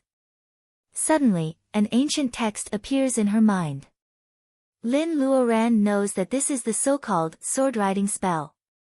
Read it by yourself first. White Fairy says. Maybe she has consumed too much energy today, so she turns into a puff of smoke and disappears under the big round stone. Lin Luoran picks a dry grassland. She is afraid that the deers and horses that are not afraid of strangers and the jumping rabbits will run into them. Lin Luoran leaves a part of her spiritual mind as a warning, and the rest of her mind is immersed in the ancient text. Swords are weapons. Pure gold and divine wood can be used as materials, and the earth fire can cast them. This is a general outline about swords. In other words, it talks about the levels of flying swords in the world of cultivation, the common materials used to make flying swords, and some simple ways to refine weapons. A short paragraph of text after that talks about the sword riding spell and how to activate and control the magic circle engraved on the sword of bright snow. In comparison, the general outline not only opens the door for Lin Luoran, but also gives her a more systematic understanding of the art of refining weapons. This is the most valuable part. Lin Luoran is like surfing in the ocean.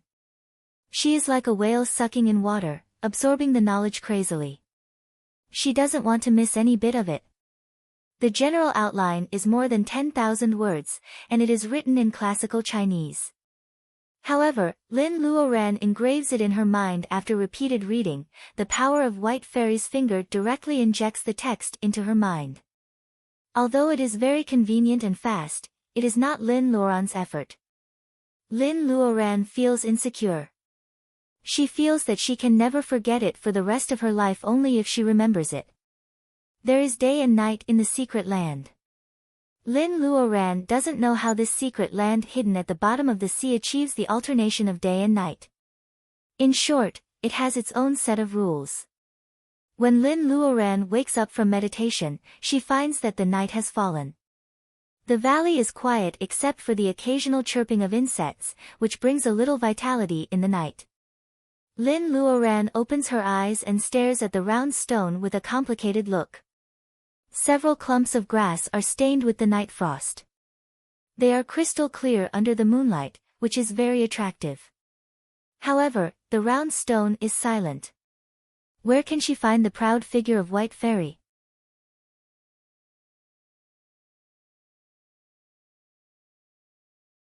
Chapter 99. To master the art of sword raining, the first step is to have a good rapport with the flying sword. To put it more mysteriously, the sword has its own spirit.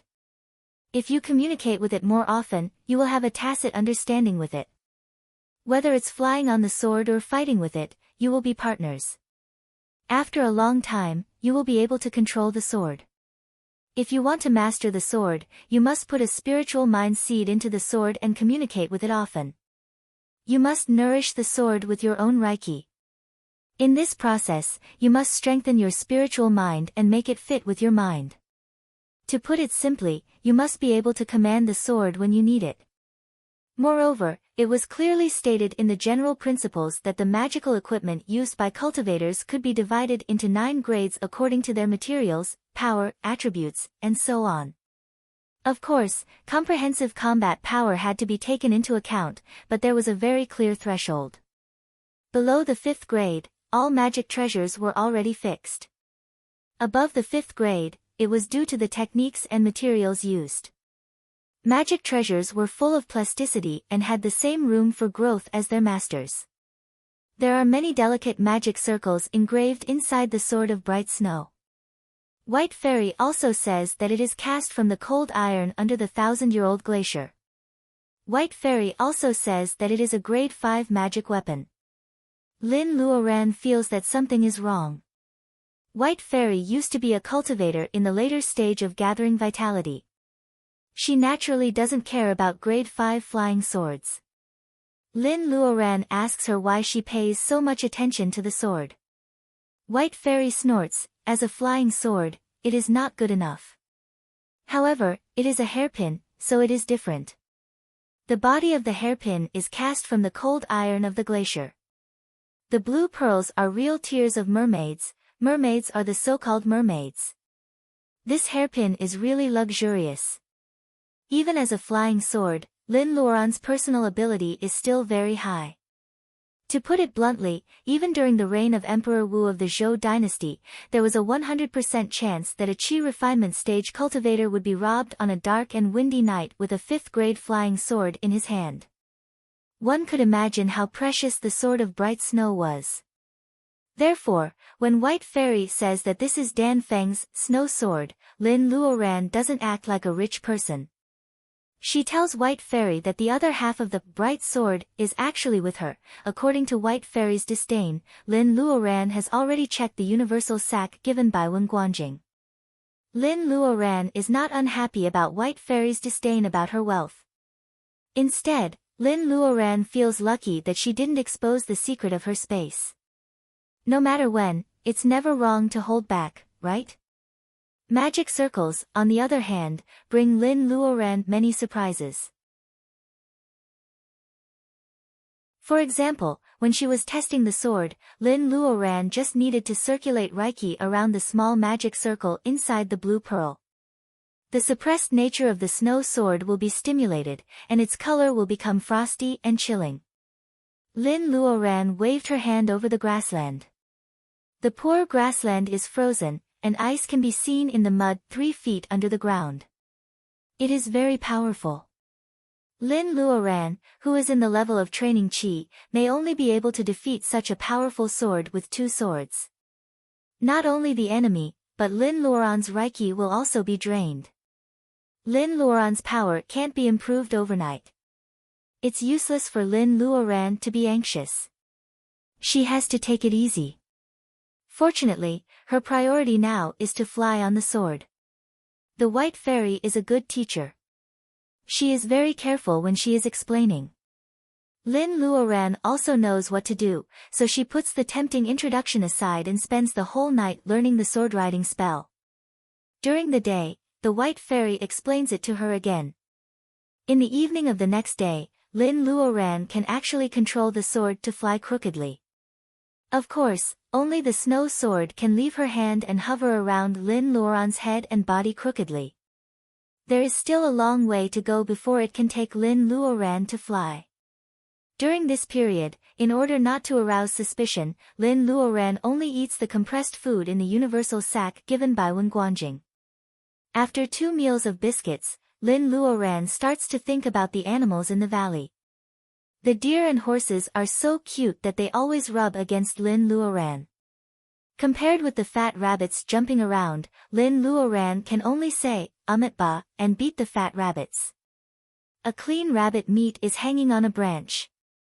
Lin Luoran has always been envious of this scene in a martial arts movie since she was a child. Today, her dream finally comes true. There is nothing else in the universal sack, but there is a bag of salt. Lin Luoran has always suspected that the sword of bright snow has something to do with the White Fairy. How can she cut the rabbit meat with the flying sword in front of the White Fairy? Therefore, the spells of the 5 elements come in handy. Lin Luoran casts the spell, Cicada Wing, of the Gold series. It is as thin as a cicada's wing. It is a waste to cut the rabbit meat with salt, the firewood fire is very hot. Those silly deer and horses don't know that Lin Luoran, who looks elegant, has been thinking about them. They come to the fire to warm themselves up and show some curiosity about the fire. The rabbit skewered on the wooden stick is roasted by the firewood. Its surface is shiny and it is sizzling. The aroma is spreading everywhere. It is really wild game. Of course, the White Fairy doesn't want to eat it.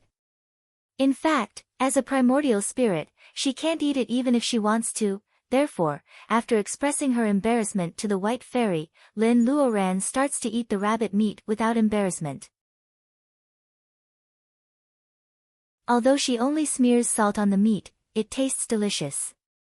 The rabbit meat is fat but not greasy. It is the best rabbit meat Lin Luoran has ever eaten. Looking at Lin Luoran, who is concentrating on eating the rabbit meat, the White Fairy frowns. It seems that Lin Luoran has at least the Taoist root of gold and water. If the fireball spell she said before is not a bluff, it means that this junior has at least the Taoist root of 3 elements. Her foundation is so poor. The White Fairy is so annoyed that she doesn't know what to do next. Lin Luoran lowers her head to eat the rabbit meat and touches the heads of those silly deer and horses from time to time. It seems that she doesn't notice the White Fairy's embarrassment at all. The deeper the night, the heavier the dew. The grass that had been exposed to the sun during the day would emit a faint grass fragrance at night, mixed with the unique earthy smell of the soil, forming a light smell that wasn't too unpleasant. Lin Luoran is meditating with her eyes closed. However, her spiritual mind is always around her body as a warning. She doesn't know why tonight, but she has been restless. She always feels that someone is secretly watching her. However, there are only her and the White Fairy at the bottom of the valley. In fact, the White Fairy is not a human being. Is it really her? Lin Luoran thinks about it all night.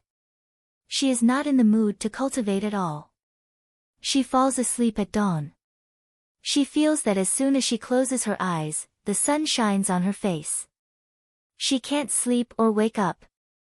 The White Fairy comes over like a gust of wind.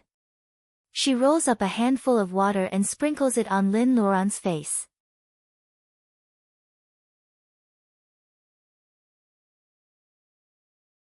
Chapter 100. The White Fairy wakes Lin up with a handful of water and tells her that she has to leave the valley today. Lin is so scared that she thinks something serious has happened. She wakes up immediately. Seeing the White Fairy's serious face, Lin knows that she is not lying. The White Fairy is not a talkative person. Lin doesn't ask more questions. She eats something and starts to practice the sword riding spell. The White Fairy doesn't hide anything from Lin. She is very careful when teaching Lin. She almost wants to fly to the sky instead of Lin. In the afternoon, Lin can finally fly. However, she falls more than 10 times on the way. Every part of her body hurts. The White Fairy feels that the sun is about to set. There is nothing she can do about Lin's progress. She can only urge Lin to dig the big round stone. It is not difficult to dig the stone. Lin thinks that it is difficult to take the big stone away without exposing the space of the sacred bead. However, the White Fairy asks her to cut off the surface of the stone. The sword of bright snow cuts the stone like cutting melons and vegetables. In less than a quarter of an hour, the sword of bright snow has cut the inside of the stone. There is a diamond-shaped black crystal stone. This is the soul stone that the White Fairy mentioned. It is also her hiding place. Seeing that the soul stone is not damaged, White Fairy breathes a sigh of relief. I have observed for many years. Today, the gang wind in the abyss will be the weakest of the year. you keep the soul stone close to you. With the vitality of living people in you, I can go out without any loss. Lin Luoran nods to show that she understands. Since she is paid, she has to help. The general instruction given by White Fairy is valuable enough for Lin Luoran to take a gamble. Different from spells, the sword-riding spell needs to be controlled by 2 hands. Lin puts the soul stone in White Fairy's universal sack and casts the spell. The sword of bright snow expands in the wind just like when Guanjing's flying sword. However, the sword of bright snow is long and smooth, with a sense of arrogance in it. Of course, Lin is happy. The sword of bright snow is a smooth sports car. Fortunately, it is not like when Guanjing's bus. Lin Luoran looks back at the deers and horses who are staring at her with tears in their eyes. Lin Luoran stops looking at them and flies up on her sword. The environment in the valley is really suitable for living in seclusion. However, she can't give up her family and friends outside. She has to say goodbye to the deers and horses. Although the sun is about to set, Li Shi'er has been trapped on the balcony for 3 days. She has been trapped on the balcony for 3 days. The sun is setting in the west, but Li Shi'er has no shelter at all. She has been trapped on the balcony for 3 days. Food is not a problem. Everyone has prepared a month's supply of compressed food in the universal sack. However, what bothers Li Shi'er is not food. Water. How could he get more water? Li Shi'er weaves the leaves of the mountain vines into a small bowl. She has been drinking dew from the abyss in the past 3 days.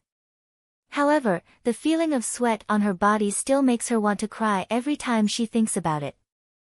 Different from Li Shi'er, who always cries, Lin's aptitude is so good that people are jealous of her. A genius with a single Taoist root of gold, even 1,000 years ago when spells were flourishing, would be hard to find a disciple like Lin Luoran. Because she is well protected, even when Guanjing and the others don't know that this little girl, who has always been a senior brother, has reached the middle stage of training qi even though she is only in her early 20s, in this era when Reiki is in chaos and spells are declining. This is the level of a genius of a single nature. On the dangerous night of Bermuda, Li Shi'er's master agreed to let her come. On the one hand, Li Shi'er wants her to find a chance to lay foundation. On the other hand, Li Shi'er hopes that she can grow up through the hardships. It is really shameful for a cultivator who doesn't even dare to kill a chicken. However, no matter how talented she is, Li Shi'er is just a little cultivator in the middle stage of training qi. Her master is not a sword cultivator and she can't ride on a sword. Except for flying swords, magic weapons with the ability to fly are very precious. Li Shi'er doesn't have such a magic weapon. The fish thread-like magic weapon is really a travel product for sneak attacks. However, she still has to put a bell on it to warn the enemy. Li Shi'er is so stupid. Stupid Li Shi'er has been crying for Lin Luoran in the past 3 days. She sighs about the difficulty of drinking water and there is no way to get out of the abyss. Besides, there is a bigger problem that bothers her more. Li Shi'er looks at the sky and is thinking about how to solve this problem. Suddenly, she hears a long roar above her head. Her heart is beating fast. That thing is coming again. The fish thread-like magic weapon is wrapped around her wrist with a small bell. It looks like a unique bracelet. She shrinks to the cliff and looks up. A hawk with golden feathers and claws is hovering between the cliffs of the abyss. Seeing the prey it has been coveting for 2 days, the hawk swoops down at a fast speed. Li Shi'er has suffered a lot in the past 2 days. She naturally knows how powerful the golden hawk is. She has been gathering her strength for a long time. Seeing that the hawk is about to dive down, Li Shi'er casts a spell of Golden Blade spell. When the hawk is 20 feet away from Li Shi'er's head, Li Shi'er swings her right hand and a streak of golden light shoots out. The golden light hits the hawk's huge claw. Gold is the most powerful among the 5 elements and it is famous for its sharpness. However, when Li Shi's golden blade hits the hawk's huge claw, the hawk whines and flies up. However, there are only 2 shallow marks on its huge claw. The part of the hawk's claw near its flesh seems to be injured. A few drops of hawk blood drip down. Seeing that the hawk is injured, Li Shi is relieved. Without the help of magic figures, Li Shi can use such a fierce attack 5 times in a row in such a place with abundant reiki. After 2 days of fighting with the hawk, Li Shi knows that the hawk will not give up. The first hit with the golden blade makes Li Shi more confident that she can survive the hawk's attack. The golden hawk flies between the cliffs of the abyss for a while. The wound on its claw is really painful. However, the creature on the cliff makes it drool. The hawk struggles for a while and starts to dive again. Li Shi has been ready for the second attack. Seeing the golden hawk flying towards her, she uses the golden blade spell again. This time, the blade hits the wings of the golden hawk. Different from the claws, the golden light hits the feathers. However, it is like a drop of water sliding through the grease. The golden light is dodged. Li Shi is shocked and her hands become flustered. When the golden hawk swoops down again, Li Shi loses the accuracy of her golden blade spell and misses the target twice. The golden hawk finally realizes that Li Shi is just a paper tiger. With a long howl, it flies higher into the sky. Li Shi sticks out her tongue and thinks that this is the end of the day. However, a strong wind blows. Li Shi raises her head and sees the shadow of the hawk swooping down. The 2 huge golden claws are infinitely enlarged. This time, the attack is fast and fierce. Li Shi is so scared that she even forgets that she can use the golden blade spell. She doesn't even know that she can use the fishing line magic weapon to defend herself. She is so scared that she closes her eyes and cries, "Is it going to die like this?" Li Shi is terrified. She thinks of her master, her parents, and all the people in the special squad. She misses Brother Wen and Sister Lin, who fell into the abyss to save her. If Sister Lin is here, it will be easy for her to deal with this little eagle, right? The more she thinks about it, the sadder she feels. After crying for a while, she is so tired that she doesn't realize that the scene where she is eaten by the hawk doesn't happen. Forget it. It's better to jump into the abyss and find Sister Lin. It's better than being eaten by the hawk. Li Shi opens her eyes and wants to jump off the cliff. However, she sees that Sister Lin, whom she thought was dead, is standing on a blue flying sword. Her skirt is fluttering in the wind. Sister Lin is using a water rope to trap the hawk. How majestic! Sister Lin. Li Shi throws herself on the platform. This time, she really cries with joy. Lin Luoran increases the output of Reiki to increase the binding power of the water rope. Seeing that Li Shi finally comes to herself, she nods to her.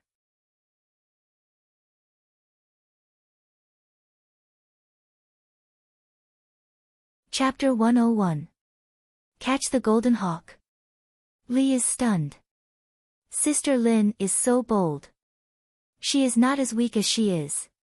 Hearing Lin's urging again, Li is very anxious. She looks around for a while and then remembers the fishing line on her wrist. Got it. Li makes a spell with her hands. The fishing line is watered by Reiki and flies up from her wrist. Li shouts, "Go," and the fishing line rushes to the hawk. The hawk's attention is attracted by Lin, so it has no time to deal with Li's sneak attack. It didn't care about the thin fishing line at all. It grabbed it with its claws, but the fishing line didn't get torn off by its claws. Instead, it followed the golden eagle's claws and quickly tied it up tightly. The fishing line seemed to stretch endlessly. Not only did it tie up the golden eagle's wings, but it also tied up its sharp claws and beak. The amazing thing was that the more you struggled, the tighter it got. The golden eagle couldn't do anything about it. The arrogant golden hawk loses its ability to fight at once. Because its wings are trapped, it can't flap its wings to fly. It is about to fall into the abyss. Lin Luoran grabs its huge claw and flies it to the balcony upside down. Li feels like she is in a dream. She rushes to Lin and tries to grab her cuffs. However, Lin is wearing a sleeveless dress. Li has no idea where to grab Lin. She stares at Lin with tears in her eyes. Sister Lin, I'm so glad you are fine. Lin Luoran can tell that Li Shi has suffered a lot in the past 3 days. It is easy for Li Shi and Li Shi to develop feelings for each other. Thinking of this, Lin Luoran can't be as cold to Li Shi as before. Seeing Li Shi's eyes are full of tears, Lin Luoran doesn't know what to say. After a while of embarrassment, she asks, "Are you hungry?" Li pouts. She nods and then shakes her head, "No. I'm thirsty," Lin Luoran agrees. This place is not close to the sky, so water is indeed a problem. Lin Luoran takes out a bottle of mineral water from her universal sack and hands it to Li. Seeing that Li is drinking it in a hurry, Lin Luoran asks curiously, "I remember that there is enough water and food for a month in your universal sack." Li Shi is very embarrassed. She lowers her voice, "There are several sets of clothes in my universal sack. It's understandable that girls love to be beautiful." Lin Luoran wants to skip this topic. Li moistens her dry lips and says pitifully, "Sister, I want to take a bath." She has seen Lin Luoran make a magnificent bridge on the sea with a wave of her hand. She just wants Lin Luoran to drop some water on her so that she can clean herself. Seeing that Li's face is as dirty as a cat, Lin remembers that she threw Li onto the rock. She sighs and casts a cleaning spell. Like a gentle breeze, Lin cleans away the dust on Li's body. Li is so happy that she almost kisses Lin Luoran. She takes out a pile of palace dresses from the universal sack and puts one on. Then she holds a white tang dress in her hands. She wants to give it to Lin Luoran. Lin lifts the golden hawk in her hand, indicating that it is not easy to change clothes with it. Li pats her head and says, "Sister, let me carry it. This bad thing has bullied me for 2 days. I have to let it have a taste of its power." Lin smiles. She doesn't look down on Li's childish behavior. Li's fishing line has been tying the golden hawk tightly. In fact, the end of the line is still on her wrist. Maybe it is the magic of the fishing line itself that makes it easy for her to carry the hawk. It is like swinging on a swing or flying a kite. The poor golden hawk is hanging upside down in the abyss. Its cheeks must be red under its feathers. Obviously, it has been hanging upside down for a long time and its head is congested with blood. The palace dress that Li insists on giving Lin is of fine quality. There are 2 looming flowers embroidered on the cuffs.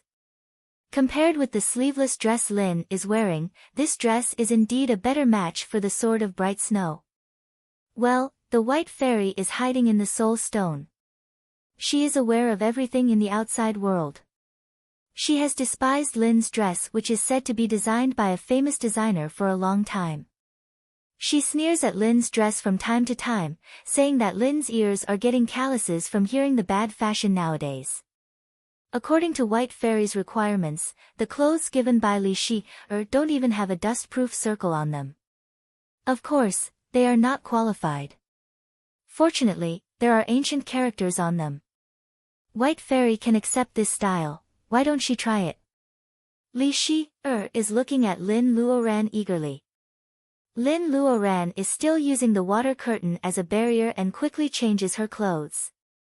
When the water reiki disperses, Lin Luoran appears in front of Li Shi. Her robe is fluttering in the strong wind in the abyss. Standing on the edge of the stone platform, Lin Luoran looks like a fairy who is about to be blown into the sky by the wind. While Li is distracted, the hawk is in trouble.